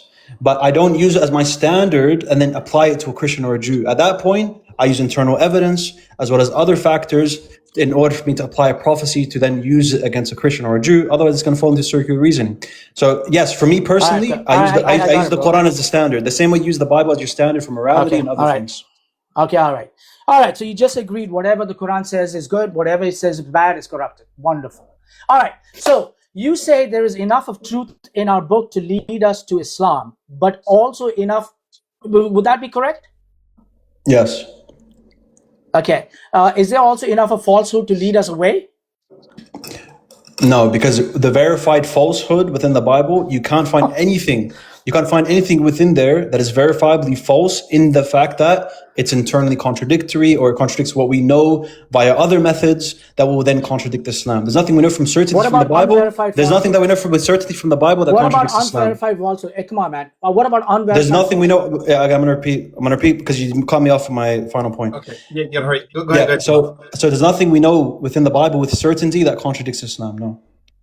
You don't know. So Quran doesn't give you, would you say that your Allah and your author does not give you a way to know something certainty is true or false in the Bible? It does for a Muslim. It doesn't equip it with a Christian. A Christian has other inductive methods to use. Great. So that means what you said, as I heard you, is that Islam, whatever agrees with Islam is good, whatever doesn't agree with Islam is corrupted. Thank you. Let's move on to the next one. Where does the Quran? Yes, I want to respond to that. Yeah, I want to respond to that for 15 seconds. Yeah. So the point is that the Quran, for me, the same way for you, the Bible is a standard for morality, standard for history, the standard for all these things. Just because the Quran says they have some truth or they have truth in there, doesn't mean that I have to accept everything. The same way Jesus in Matthew 23, as I gave an example before. That's not how our Bible works, but thank you for trying to take me into the Bible again. Where does the Quran say the Torah and Gospel were only preserved in meaning? The Quran doesn't say it. Again, it's the inference of the best possible explanation. Okay, Quran doesn't say anything, but you've come up with that stuff. All right, so let's see. Does not say it. Bro, this is looking really juicy here. Okay, if the meaning is preserved, but the text is corrupted, who decides which parts contain the meaning? I don't know what that means. Who decides which part contains the true meaning? If you're saying, if the it's the same question. It's the same question as right? before. It's obviously my standards, the Quran and the Hadith. So okay, all right. So it's circular again. Back to the Quran. All right. Okay, so I'm going to respond to that. So the point is that obviously, if I ask you what's your standard on morality, what's your standard on history, what's your standard on anything, you're going to say the Bible first, and then I take secondary sources. So are you going to say you're circular now because you take the Bible as a reference point for existences of stuff in the past, and sometimes it might contradict history, but you're still going to take the Bible? That's not circular, obviously. You can ask that question on your time, bro. You've gone over the time. I've been generous with my time with you. Where does the Quran teach preserved in meaning but no text? You asked this question already, bro. You're wasting your time. Okay, all right. We'll go to the next one. If Allah conscientiously edited Exodus, why do Quranic variants line up with Jewish midrash and apocrypha instead of the biblical text? I got you. So basically, we can use actually the Hilary quote as justification to say that the oral texts will actually give us sometimes even better understandings than the text itself. So this is actually a standard the Jewish Christians would use as well in the pseudo-Clementine homilies. They would say oral traditions, logic, as well as other independent reasons could help us understand the distortion to the text of the Pentateuch. So I'm not opposed to the oral traditions contradicting the text and that being better preserved. Okay, so that means that your conscious edit includes things that are not even included in the Bible. Very nice. All right, you say the Quran has themes like protecting prophets from embarrassment, correct? Yes. Okay, when the Quran speaks of the Torah, the Gospel, and the Psalms in 123 verses with laudatory language, guidance, light, reminder, Furqan, is that a theme also? Yes or no? Yes. Okay, great. And when there is zero explicit textual corruption claims in the Quran about those books, is that absence also a pattern? Yes or no? Is that absence a pattern? What do you mean by that? Yeah. There's an absence. It's not a pattern. It's just an absence. There's no pattern. Is that absence a pattern? Yes or no? there's an absence of explicit mentioning within the Quran of the fact that these books contain these corrections. They're meant Brother, to have just these answer the corrections. question. Is it a Now, pattern now or I'm not? gonna. Yeah, no, you have to let me finish, dude. I gave you yes or no's. Give him time to answer the Yeah, question. I gave you a couple yes or no. So let me hear. Give me at least 10 seconds. Thank you. So the point of the matter my time, is, guy. yeah. So the point of the matter is that the Quran does not say explicitly, but I already told you from the very beginning that there's inferences. The Hey, best this is beyond possible 15 explanation that seconds now. dude. Oh We my got God! to Like watch my you time. keep interrupting. Listen, I don't mind. I don't mind. Jay. Pause time, Listen, pause Jay, time, pause time. Jay, Darren is the one who's Okay, hold moderating. on. Yeah, you gotta let me moderate, Jay. Yes. He gave you a couple direct answers, and I he know, just I know, I wanted know, to I know. expound But on his here's last my answer. thing, okay? So Leafy won't speak up against him. I okay? agree. So, Listen, Jay. so Jay. I've been generous in Yeah, my you gotta time. chill, brother. Jay. I'm He's trying just to mod. saying that just pause it. I don't mind if he wants to take 30 seconds to answer. Okay. I'll be generous with that too. Right. But then Well, pause my time. Jay, here's the point. He Well, then gave do you a it. couple direct answers without even responding. So if he wants to elaborate on the third question, we're gonna let him do that. But you gotta allow me to. You gotta allow me to. It's his choice if he doesn't want to elaborate on everything. Yeah, I agree. But he's. I will be the judge of whether or not it's been 15 seconds or not. You can't interrupt him in the middle of his disposition. You cannot do that. So I appreciate it. Yeah. So let him finish your statement, and then we'll start the time. We'll just go ahead and finish that statement just to preserve. I mean, it's already been. Jay's It question. started. My question was at the 1 minute mark. If you want, 37 if you want, seconds now. if you want, Jay, we'll give you 30 seconds just so like you can feel that it's being reasonable. I'm sure Dean wouldn't mind that.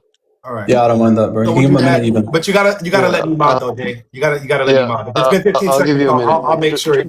Give me a second to get the. Leafy, give him an extra minute. Let me repeat the question again for him so that he has his 15 seconds to answer. Okay. Yeah. When there are zero explicit textual corruptions claimed in the Quran, i.e., the Quran never says the previous scriptures are corrupted about those books, the previous scriptures, is that absence of not saying it also a pattern? Yes or no is what I asked you. Yes. So obviously, I mentioned from the very beginning that the Quran doesn't mention explicitly, I'll grant you it, he doesn't mention explicitly anywhere. But because the author does conscious edits, which he never addressed, and the best possible explanation is that he allows for textual distortion. Go ahead, Jay. Okay. Why is the Quran loud in praise of prior scriptures but silent when allegedly dismantling the crucifixion, resurrection, atonement, and sonship?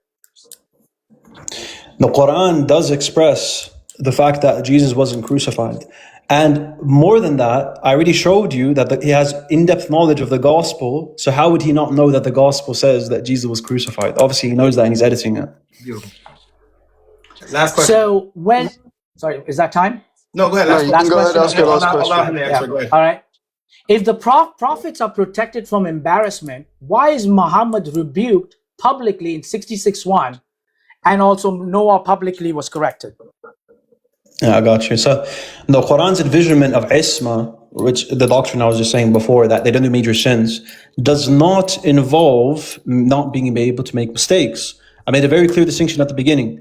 I said at the very beginning, major sins, shirk, as well as murdering someone, as well as angering God intentionally by disobeying God's command to go to Pharaoh by Moses. All these things are major sins. Prophets can make mistakes, obviously. All right. Now we're going to switch positions. So now, Dean, you'll be asking the questions. Jay, you will be responding. Make sure your questions are quick, to the point. If it goes longer than 50 seconds, I will stop you. So, I appreciate it. Yeah. Go ahead, guys. Yeah, Okay, I'll start start when when you ask your question. Okay. Start when you ask your question, yeah. All right. So Jay, quick question. When the Quran does these supposed conscious edits, I'm listening to you. Give me a reason why it is not conscious that Moses wasn't leprous. What was the author of the Quran doing there if he wasn't consciously editing material? Yeah, nice try, buddy. It doesn't do any conscious edits. I've been keep on telling you that it is very vocal in expressing anything about the previous scriptures, but absolutely mute on this. There is no conscious edits. It's a made-up assertion by you, ad hoc. Okay, so I'm gonna press on this again because everyone can see that you're getting baked right now. When the Quran says that his skin was unblemished, is the Quran responding to something that it knows is a claim about Moses? Yes or no? Great. Maybe you can listen to my answer next time, okay? The author is not making a conscious edit. Those things that are coming in is he's just an ear. He never edits anything, is my position. The author of the Quran never says the previous scriptures are corrupted. You made up this story and you want us to sit down and say it was a conscious edit. Hear me out this. You'll ask me this 15 times and I'll say the same answer. There is no conscious edits. Yeah. Okay. So just saying there's no conscious edits in the same way as showing that it isn't. So is your position is that the author here's a tradition that says that Moses' hand is not blemished? Is that your position? The author of the Quran hears a tradition and verbatim puts it in there. He does no edits. He has no idea about the previous scriptures. He has no access to the previous scriptures. He's an illiterate person who doesn't know any of this stuff. Okay, so can you show me a tradition that says that Moses' hand was not blemished? I don't care to show it. That's not my problem. That's a you problem. What is this? Show me something to prove my thing. You're making a claim. This is what he's doing, ladies and gentlemen. He's giggling because he's losing, okay? He's made a claim and he cannot sit down and prove his claim. I have proved the claim on the other side, that when the author wanted to be vocal, he would be vocal. Exactly. Time. Okay, time. Control yourself. So the point here is you're actually pausing the John Fontaine position. Are you pausing the John Fontaine position that there's these weird oral traditions that no one's ever heard of, touched, seen, licked, ever? I have no answer on whose other position. My position is this, okay? Here's my position. You can giggle away, boy. You can giggle away, but you're getting baked out here, okay? This is your claim. Understand that through your thick head. It's your claim, not mine. I'm not saying the Quran admits to editing. I'm saying the Quran contradicts the previous scriptures while claiming to confirm them. The contradiction is the problem. It is the Islamic dilemma, checkmate. But you're desperate to try to get me to say there was an edit consciously made. So you can repeat this till Sunday, dude. It's not going to happen. Okay. You're getting I have another question. So can you find me any tradition? Yo, get your dog to settle down, man. Your dog knows you're getting baked. That's why he thinks you're in trouble. He thinks you're in trouble. He thinks you're in trouble. Your time is running, bro. Your time is running, guys. Alright, settle down. I'm asking my question. Alright, so hey, we're gonna reset the time. I muted both of you guys up. This is not time to get personal. We need to keep it academic. Let's not address things that are outside of this debate, please. We're going to respect each other for the rest of the debate. Let's not get personal here. You guys can take shots here and there. You know, this is a boxing match. I agree. If you guys want to take shots here and there, but we're not going to get personal. We're going to continue the debate. Dean, your job only right now is to ask questions. Jay, you have 15 minutes to respond. That is it. 15 seconds, Darren. Or 15 seconds. I'm sorry, guys. Yeah, 15 seconds to respond. Yeah, good. So we're going to get back to the debate. Dean, ask a question. Ask your question. Don't make a statement that's not relevant to the conversation. You can make a statement if it leads to a question, but that's about it. You as well, Jay. Okay. All right. So is there any tradition that you know of that says Sammy made the golden calf and not Aaron? Just yes or no. We're not discussing traditions. If you want to have a conversation with me about traditions, that's a secondary debate. Just yes or no. Come back to the conscious edits. Why are you taking me to the Bible constantly? Why aren't you answering a simple question I've posed to you over and over again? Yeah. Okay. So he didn't answer the question, Darren. Darren, he's not answering the question. That was his response. But Jay, okay, I'm going to ask you another one. I'm going to ask you another one. Do you have a tradition that says that Moses didn't intentionally unalive the man within the Exodus? Do you have a tradition that says that? Bro, the debate is Islamic dilemma. It's just yes or no. He's not answering. And general confirmation. Why are you asking me things that have nothing to do with the debate? It is not for me to come here and tell you about traditions or not. I am telling you very clearly. Yeah. Okay, pause time. I've answered you. Okay, I've answered you. Here's the deal. Okay, you cannot accept it. That's not my problem. You have to ask questions related to the topic. If he feels he's not. He's not related to the topic. I'll clarify why. No, it's not related to the topic. Okay, I don't need help, Jay. I got it. Go ahead. Say what you want to say, Dean, and then I'll respond. Yeah. So Darren, it is very. How am I supposed to? I can't explain in my time in the questions why I believe it's relevant. I can't do that, and but obviously it is relevant because my point is he's positing conspiracy oral traditions and texts rather than taking the more simpler explanation, which is the author is bringing innovative new traditions from his own mind. That is, obviously, we believe it's God to edit the text. That's a much more simple explanation. I'm trying to get him to concede. I mean, Yeah. I can't lie. I'm not trying to be like biased or anything, Yeah, go but ahead, Dean Dean. has the right to ask about the We don't need that. traditions that are We in don't need this question. stuff. Yeah. Come on, let's go. Well, I agree. If it's leading to a particular purpose, I would agree with that, Jay. Yeah, so Jay, try and give a yes or no. Aaron, Try and give a yes or no and then expand. Okay. Especially if he's It's asking for a it's yes not or no. leading anywhere. I agree, It's all ad but hoc we stuff. do have to make sure that it actually leads to the actual answer to the questions that are being posed as far as Yeah, It's all ad hoc. so Dean, try and re-ask Like, your Jay question. couldn't- Jay, try and answer with a yes or no, Yeah, I got and then you. expand. Hey, if you I can. already answered it. I don't need to re-ask. yeah, he can. Yeah, it's fine. I I'll give another one. I'll give I another answered one. it 3 times. What Yeah. my traditions are is not a conversation for right now. We're talking about the Islamic dilemma, and we're talking about proving his conscious edits. Nowhere, as I repeatedly says, that when a guy is so vocal, which he's agreed to, and he said it was a pattern on one side, Okay. It's my suddenly time. It's my time to says question. Let's go. Yeah. Yeah, let's Okay. get back to the There's debate. my answer. Okay, let me ask Jay, the question. however Jay answers the question, guys, it's gonna be how he answers. I got you. But Jay, please try to be at least close to the answers. Go ahead. We'll give it back to you. Okay, appreciate it. Okay, you can start the time. So I'm gonna ask very simply because he seems like he's slow. So the point: what is more simple for you? The fact that you don't have these traditions, we don't have any evidence for these traditions. Therefore, the author of the Quran is giving innovative views and is contradicting the Bible, or is it the case that there is these traditions, but we just don't have them? Which is more simple? The madrasa education strikes back again. 100 times you'll ask me these questions. The tradition is not important. I told you that there is evidence of the same author being very vocal when he has to say something against or for anything to have to do with the previous scriptures. 142 verses, man. That's fine. But he didn't say one word about appreciate it. Okay. intentional conscious edit on your side. I got you. So, he's not answering. So, anyways, we'll continue on. Yeah, so, he doesn't know. the point is, He's trying to go off somewhere else. Matthew 23. I gave you. Should you disagree with Hilary of Poitiers on his interpretation of Matthew 23? Great. I don't care about one scholar versus another scholar. It's a yes or no, dude. Answer the question. You gotta let him respond, Dean. No, I'll respond in the way I want to. Yeah, he can respond, Dean. You're not going to put me into a false dichotomy. Okay, go ahead. You're wasting time, Jay. And I've 15 talked about right. I've told you there are several scholars on the other side of the line, so as to speak, who sit down and go with my version of it.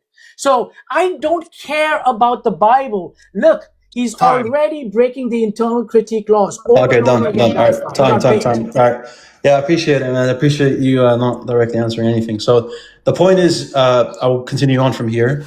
When Jesus says, do everything they teach, within the interpretation of Hilary of Poitiers, as well as John Chrysostom, the early church fathers, if someone holds to their interpretations, is Jesus doing a general confirmation of the Pharisees' teachings? Yes or no? No. Okay. So you clearly don't understand Hilary of Poitiers. So I'm going to pull up the quote right now for you.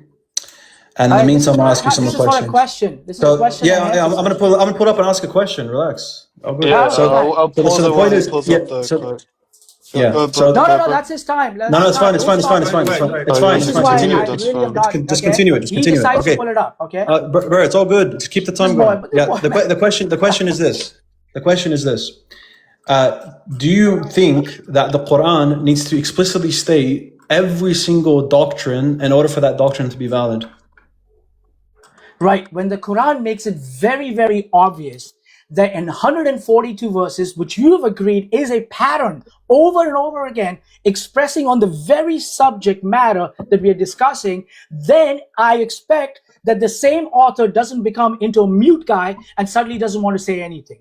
How can he on one side, again, 142 verses, man, say this over and over again, talk about the previous scriptures in and around the realm of our conversation, but he's mute on your claim. You made an ad hoc claim. Okay, so here's the quote from Hilary. Let's pull it up. So my question is, when he says, therefore, this proves their teachings have remained in later generations, namely the teachings received from the writer of the law himself and preserved in his office, Is he talking about the oral traditions passed down from the time of the Septuagint?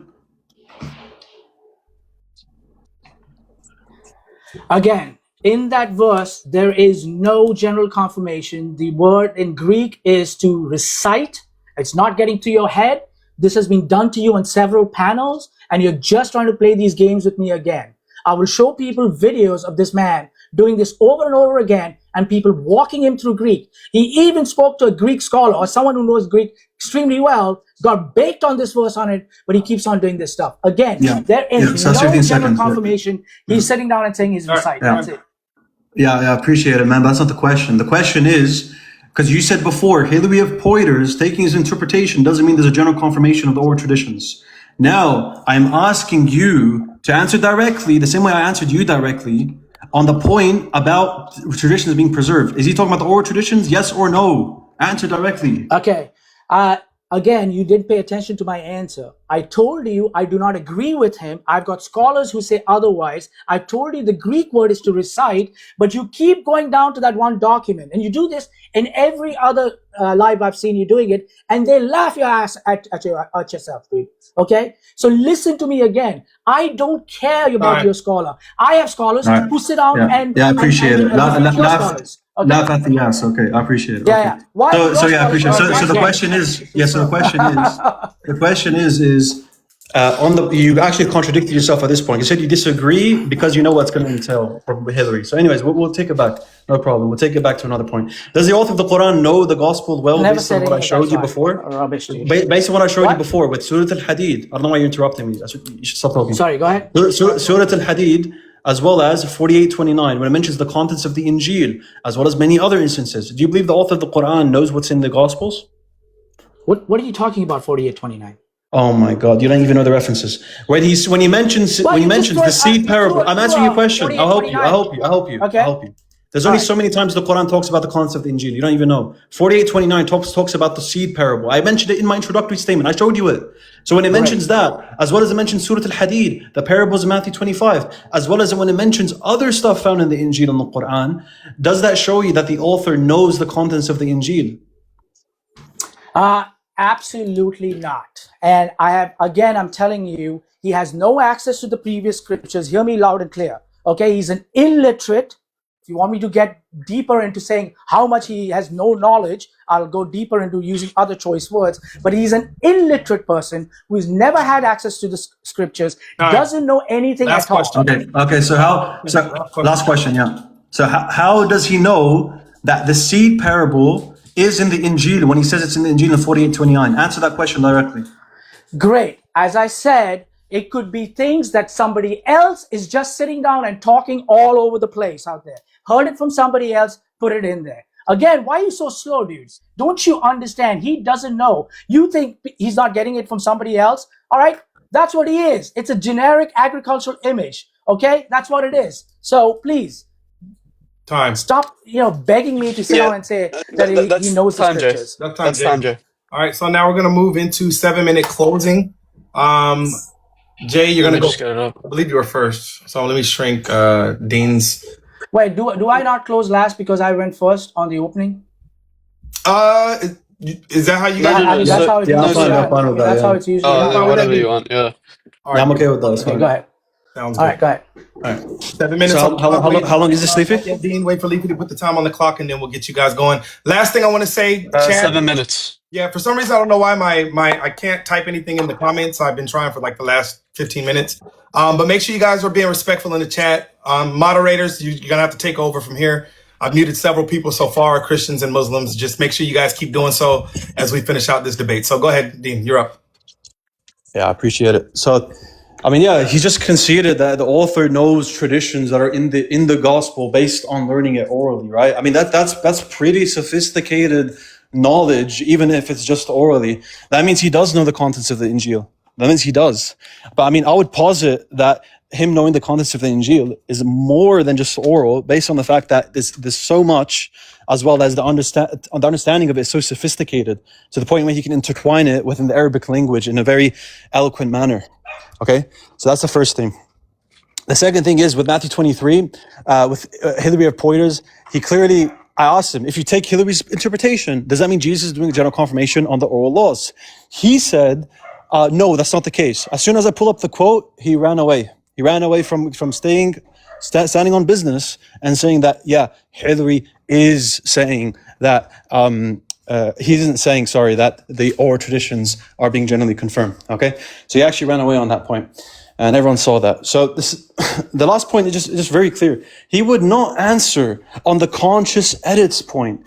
There's two explanations at this point. You can say the author of the Quran's hearing the traditions orally, and that these traditions just so happen to contradict with the Bible or whatever it might be. Okay, that's one possibility. Or it is that the author is bringing innovative ideas and is editing it. Now, if you believe it's Allah or not, that's independent of what we're talking about here. We're just talking about, is it intentional? Is he bringing innovative ideas, new ideas to the table? He's not just taking from old traditions. That is more likely, that is more simple, if you're using Occam's razor here. It is more simple, more parsimonious with the data that he is actually just giving us new information, not just taking from old traditions. You're pausing the John Fontaine position. You guys would want to laugh at John Fontaine's position. The conscious edits position puts you into a corner where you have to posit the John Fontaine position. There is conspiracy oral traditions that the Prophet ﷺ is hearing in order for him to have these differences with the Bible. Can you show me those traditions? Can you show me anyone talking about those traditions? Any manuscripts? Anyone talking about it? Any precedents that somebody made the golden calf? Any precedents that Moses didn't intentionally murder the man? Any precedents that God wasn't angry at Moses? Any precedents that Moses did the miracles and not Aaron? Any precedents for any of these things you cannot show. This is something you must look into when you're looking to rebut the conscious edits point. And there's only so many of the conscious edits that you can say aligns with the Midrash or whatever, right? There's only so many that you can bring up that you could say, oh, it aligns with the Midrash. And even those that you think align with the Midrash, there is still differences between them. You gotta find me a Midrash that says Moses' hand was not leprous, right? That is a clear polemic. That's a clear polemic, clear response. The author knows a tradition is saying that Moses' hand is leprous, and he knows that he disagrees with that tradition and is opposing it. That's clearly conscious, right? The fact that you just keep saying, I don't believe it's conscious, I don't believe it's conscious, I don't believe it's conscious, doesn't give you justification to not believe it's not conscious. I give you justification it's conscious based upon the thematic precedents in the Quran. Prophets are noble. Prophets don't commit major sins. Prophets are dignified. Therefore, these edits are, they have precedence for it. Even other ones I didn't list. Anthropomorphic language within the Old Testament. And the idea that God was refreshed, right? In Exodus, nafash in the Hebrew. That term is always used to mean something along the lines of actually rejuvenating. You have it in the Hebrew Bible. It's never meant to mean in some metaphoric way. So the author understands the text, is editing it, is changing it, and at that point, you didn't give any justification why it is otherwise. You didn't give anything. Really, you didn't give anything to the table. You just said, I don't believe it's conscious, with no reason. You just assumed some conspiracy oral traditions, or conspiracy written traditions that no one's heard, seen, touched, licked, anything. No one's ever seen or heard any of these traditions. And yet you're positing them. Because actually you're the one that's positing something ad hoc. It is more parsimonious to the data that the author of the Quran just chooses to oppose traditions that he knows could possibly be found in the Bible. Okay, so the point of the matter is the Islamic dilemma is nothing more than a Christian's dream. This is, we need something like, there's no Trinity in the Bible. That's a dilemma. There's no human nature point in the Bible. That's a dilemma. No one believed the Trinity for the earliest generations. That's a dilemma. And yet, what we have is no dilemma in the Quran. The Quran's doctrines are so clearly expressed. The author of the Quran shows us that not everything within the previous scriptures is preserved by his intentions.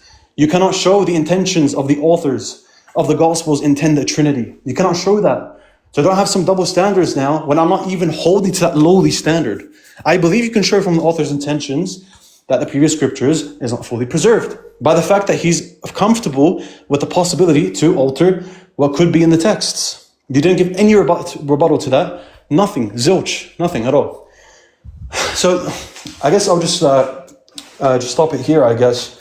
There is verses in the Quran that you can use to prove textual distortion, but there's a reason why I didn't mention this during the debate. I want everyone to take note of this. I did not mention 279 or يحرفون الكلمة عن مواضعه. I didn't mention these verses, 513 and 279. I didn't mention these two verses due to the fact that I know he's going to run away from the conscious edits point and try to say, no, it's ambiguous, it's ambiguous, it's ambiguous. Of course, you're going to think it's ambiguous, 279 and 513, as well as other possible verses, because of the fact that you can ambiguate any verse if you're a Christian. You can ambiguate Jesus saying he doesn't know the hour, therefore he's talking about declaring, and you jump through hoops. If you can do that with the text of the Gospels, then of course you can do that with the Quran. That's why I'm not holding it to any exegesis like that. I'm making this conceptual. I'm taking from the roots. And you failed miserably and showed us exactly why no one is choosing to take this debate with me, because they saw Chris get absolutely baked on the debate. And people are ghosting me, telling me I don't want to do it on this platform and blah, blah, blah, blah, blah. And lo and behold, Mr. J here chooses to take the Islamic dilemma and actually shows everyone why it is such a terrible argument. So thank you for that, Mr. J. Beautiful. Time. Thank you, Dean. Appreciate you, my brother. We're going to go ahead and get Jay in the box. We're going to put 7 minutes on the clock. Thank you for keeping a respectful chat. And Jay, when you're ready, time is on you, my brother. Yeah. So guys, this is why he got absolutely trashed. He came in with a one-trick pony. Conscious edits, conscious edits, conscious edits. And he agreed to this. It's all tape. He agreed that the pattern, the same author that I say it cannot be a conscious edit because the author doesn't say it. If he intends to do a conscious edit, he would say, hey, I'm changing this because of this and this. It's just done, according to him. He says it's just done. He's just going to be quiet. And I said, no, the author does not know any of the previous scriptures. He lied and he said that I said the author knew the previous scriptures. How many times on Sunday did I keep on saying that he didn't know diddly squat? He didn't know diddly squat of the previous scriptures. And he had to force that in here. This is why the others don't want to come and debate, because you got such slow tier arguments. He says he ran away from 279 and 513 because he knows I will bake him on that, including in his Arabic. Okay? On 279. All right? He starts crying about Hillary and Dean sitting under a tree, KIS and ING, whatever the hell. I told him that scholar. I've got other scholars who refute his scholars. Why is his scholar better than my scholar? Okay? Then he gives me, oh, he's so generous. He gives me two options. He says, you could have agreed, everybody take notes. The Dean way, the ad hoc way. That you could have said he just orally edited, or he was innovatingly editing things. Then he says, I went with John Fontaine's position, not even close to it. That doofus talks about a magically appearing Torah in and out and all that other stuff. Okay? And I gave you my position was clear. Guys, why can it not be a conscious edit? For it to be conscious, the author should be telling us, hey, I'm coming in and changing these things. This is like a guy who you've taken your car to fix a light inside your car in a mechanic. The mechanic returns your car with just 4 wheels and gives you a big bill and doesn't say anything why you did that. This is literally what he wants us to believe. The guy wiped out our traditions, wiped out major theological traditions, and didn't say a word. Why? Because Dean figures that that's good enough. I challenged him and he agreed to. Remember what he said? I said, is that a pattern?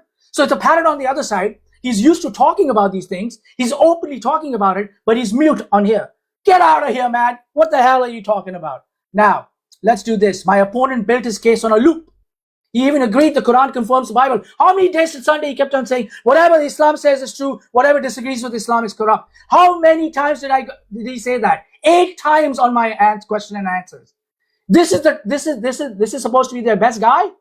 This is the dude who came up with this 2025 conscious edits garbage? The Bible, his case is this. The Quran confirms the Bible.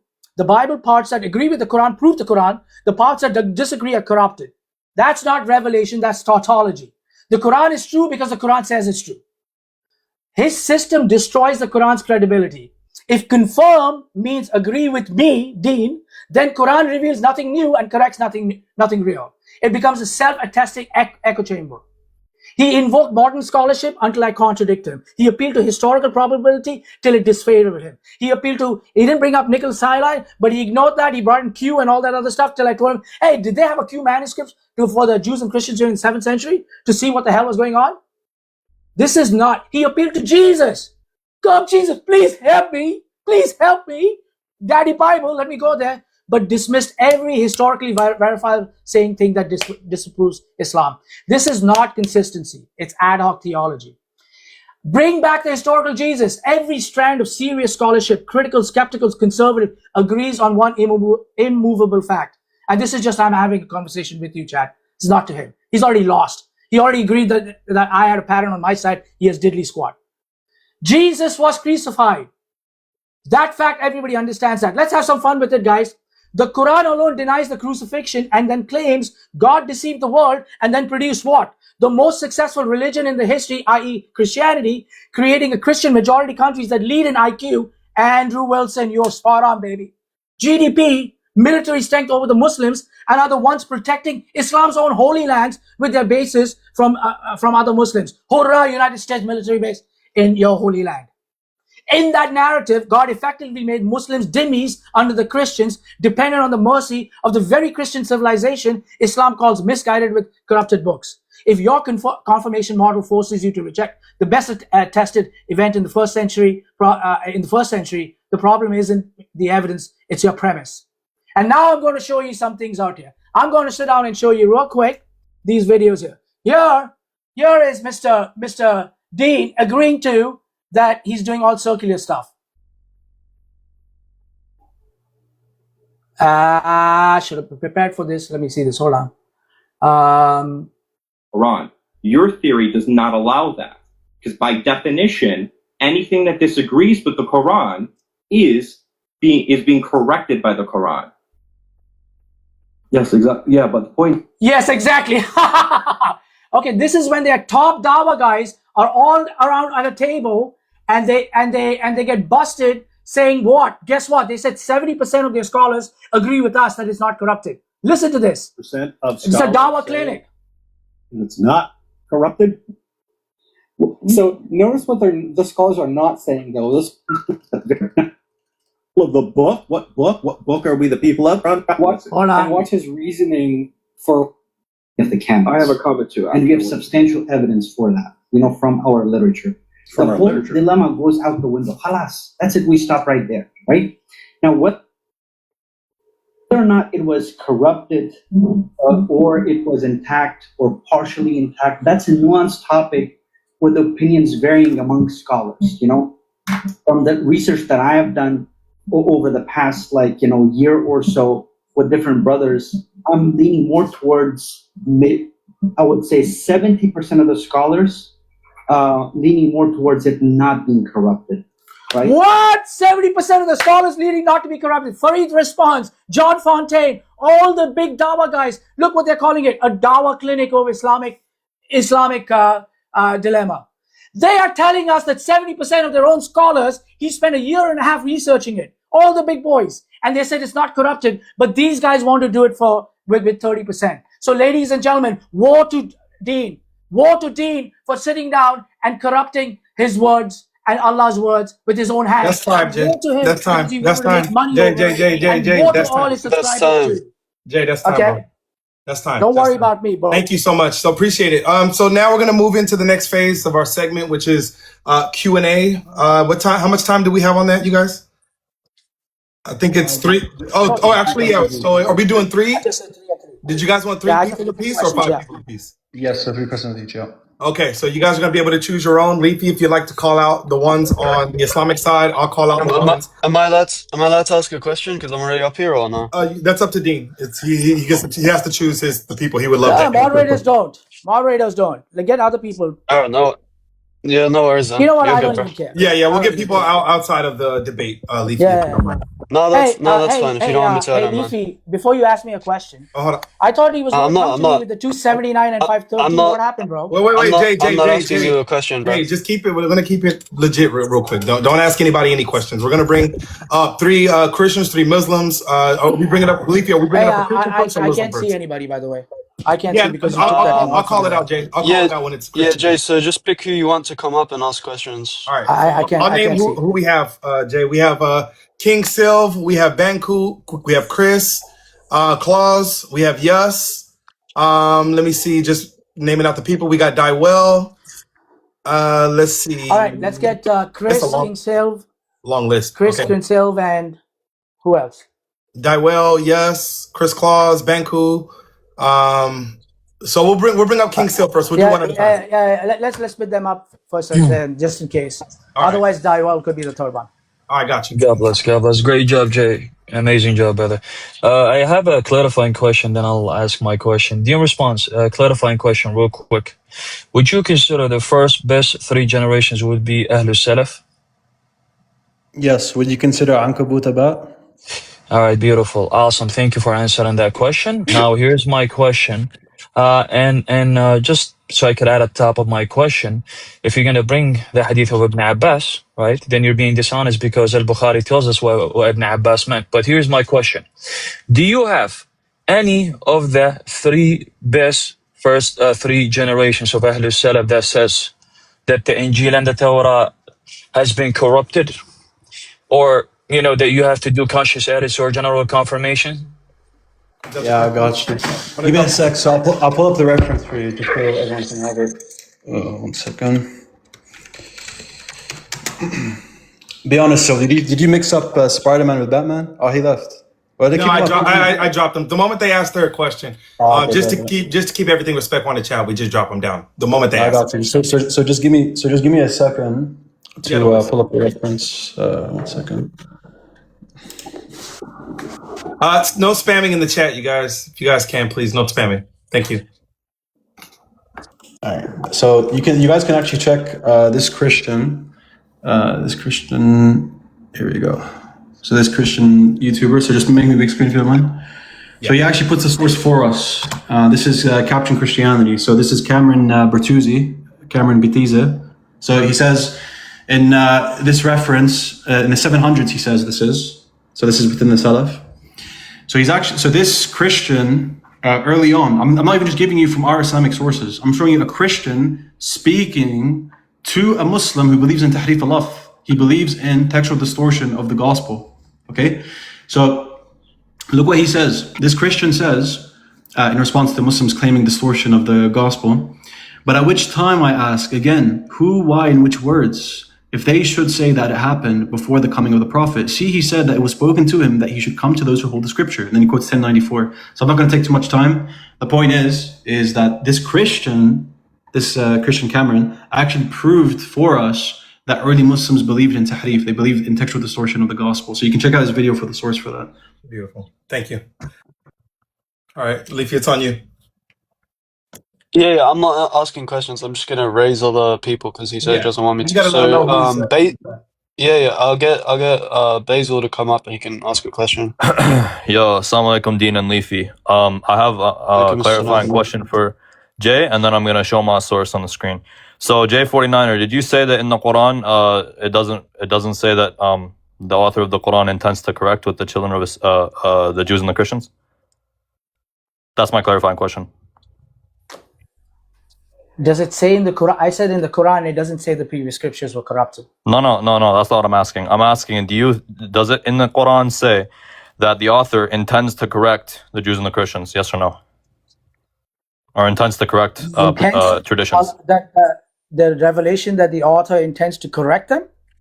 Yeah. Does the author say that he intends to correct? I mean, if they don't follow the scripture, but he doesn't intend to actually correct the revelation itself, the scripture. Okay, can I get big screen, please? Can I get big screen? Yeah, go ahead. This is my clarifying, by the way, and I'll show the source on screen. Hold on, boss. Are you bringing me the Quran? Yeah, I'm bringing you the Quran. Verse? Yeah, just one question. No problem. So when it says right here, إن هذا القرآن يقص على بني إسرائيل أكثر الذي هم. Hey, bro. I don't All right, fine. I'll read it for you. It says, it says, indeed, this Quran clarifies for the children of Israel most of what they differ over. So my question is, if the children of Israel disagree over something like Aaron building the golden calf, let's say one sect says that he didn't and the other sect says that he did, where are they supposed to go to clarify their doubt? That's my question. Okay. Beautiful. You should thank yourself why you ran for me on the debate and you never showed up. This is what you're asking me? You brought me that verse. That verse says that the previous scriptures are corrupted. You were telling me you're going to bring me a verse that is going to show that the author of the Quran is telling people that I intend to sit down and show corruption in the previous scriptures. Get out of here. That's not even the verse. Get out of here. Right. Hey, he had a debate with me 2.5 weeks ago. He never showed up on that day. Wait, just to answer to the question, Jay, just answer to the question only, but thank you so much. I answered him. I got you, but it doesn't even show anything. That has nothing to do with the author of the Quran saying that the previous scriptures are corrupted. Right. Absolute nonsense, dude. So you got, again, Bapu, my brother, JJ, you got Banku, you got Yus, you got the Resurrection, Chris Claus. It's a long list, so I gotta go down. Let me get Banku, and then I'll reserve the Chris Claus for the finale.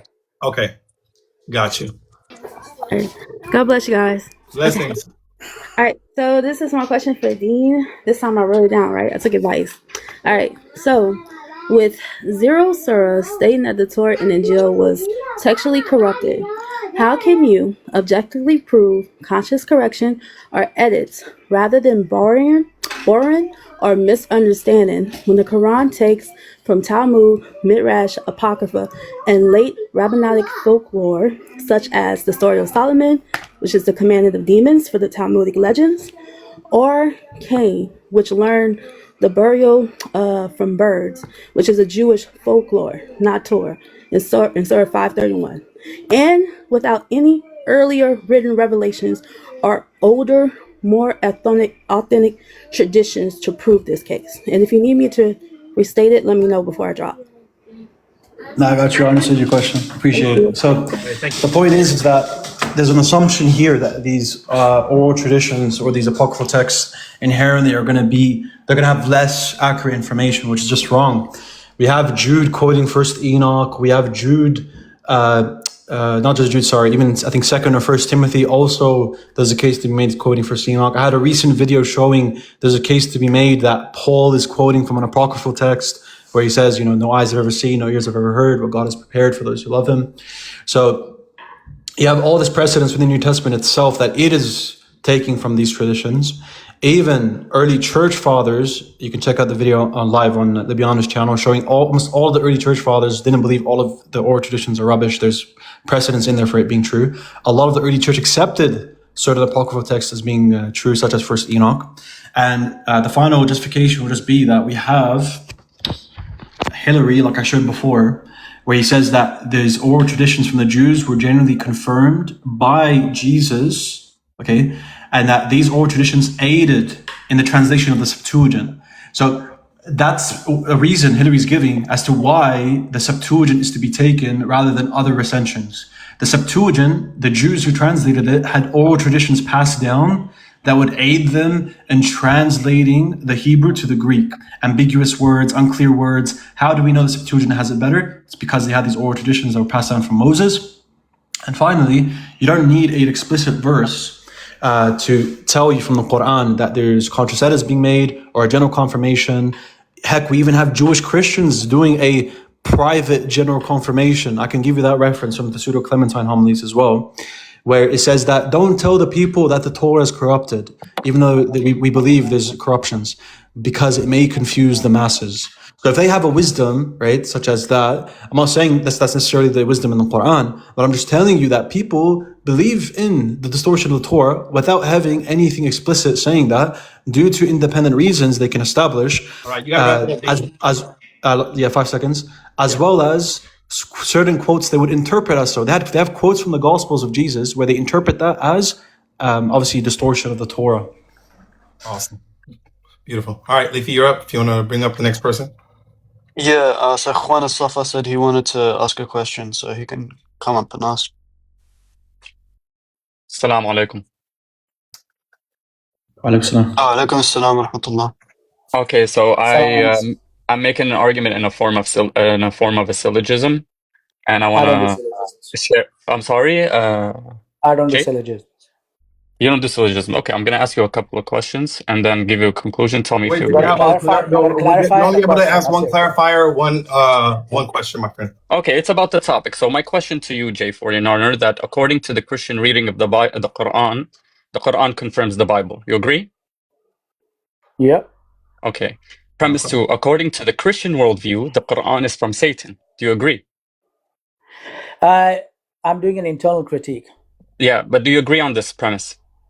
I'm doing an internal critique. I have no comment about your silly questions about Satan and if Satan did it and all that. I've heard you come up with that stupid question somewhere else. I'm doing an internal critique on Islamic dilemma. If you got some problems with Satan, bro, I suggest you come to Christianity. It'll all be taken care of.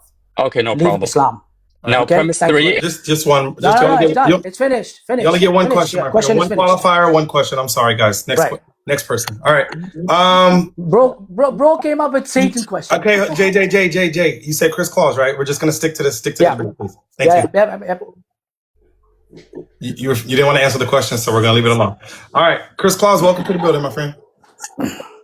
God bless everyone. I think it's a very well debated. I want to thank J49er and Dean Response for doing the debate. Also Leafy for moderating, and Darren, you as well for moderating. I think it's been a wonderful debate this afternoon. My question goes to Dean. You used the general confirmation. Instead of giving us an example of general confirmation, I would love a definition of general confirmation that does not mean confirmation bias. Wait, is this a qualifier first, Chris, before he answers that, or is it your actual question? Just so we're clear. No qualifier, just a straight up question. Okay. I just need to know the definition without confirmation bias. That's all. Sounds good. Thank you, my brother. Yeah. So obviously, for a Muslim's epistemology, how someone determines what is true and what is false. Obviously, the highest epistemic source is going to be the Quran and the Sunnah, right? But that is not inherently circular or having confirmation bias or whatever. If you have independent reasons to believe Islam is true. So I'll give you an example. We have within the Bible, it could confirm certain historical events, even though it might have some issues with it, such as 600,000 at the time of the Exodus, 600,000 men, excluding women and children. Zero evidence of that at all. But you're still going to believe it as a believing Christian or a Jew or whatever, because of the fact that you believe you have independent reasons to believe the Bible is true. That doesn't mean you have confirmation bias. It just means that you're consistent within your epistemic framework. You have to assess the evidences at your disposal. Now, the general confirmation, I defined it in the introductory statement already. It's going to be the majority of the major themes within the previous scriptures, common between the Torah and the Gospel. Most of them are going to be affirmed by the Quran. Awesome. All right, Leafy, last question. Yeah, so I'll get Ahad Apologetics to come up and ask questions. Good. Wait, how many you got? That's the last one, Jay. This is the last one. Oh, okay. This is the last one, yeah. Okay. One qualifier, one question, brother. So I have a clarifier. If the companions of the Prophet, if the Prophet taught that the previous scriptures have been corrupted, even though it's not written explicitly in the Quran, does that hold any value against your argument? If the Prophet said it?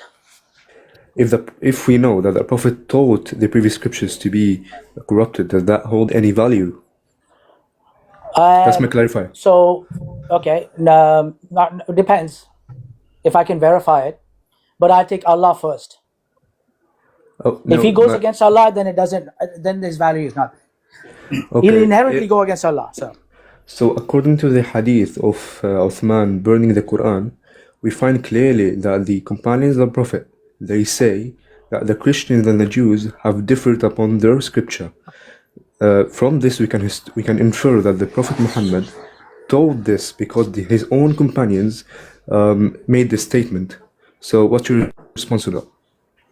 Great, ladies and gentlemen, he went and bought an hadith, which is talking about how Uthman came about and compiled it. A hadith which actually proves that all their Quran is corrupted, because there were so many Qurans running around at that point. When that comment comes in, it only says they differ just like the Jews and the Christians did. That means he's already agreeing according to his paradigm. He's saying that his books were corrupted. There were too many books out there. But what the Jews and Christians were doing, it doesn't really tell you specifically. What I would infer from it, again, that's just my personal opinion, is that they were discussing which books need to be in there. Maybe the Jews wanted to add the Talmud. Maybe they wanted to add all that. That's just speculation on my behalf. but the hadith doesn't say that. But I'm thanking you for bringing up a hadith that shows that the Quran is corrupted, including that you guys, Uthman burned the original Quran. You don't even have the original Quran. You don't even have Uthman's Quran. So thank you for bringing up that and ending this debate by proving Quran is corrupted. Thank you. All right. Thank you, guys, man. Hey, that concludes our debate, you guys. Let me just say thank you, Leafy, for helping me moderate this.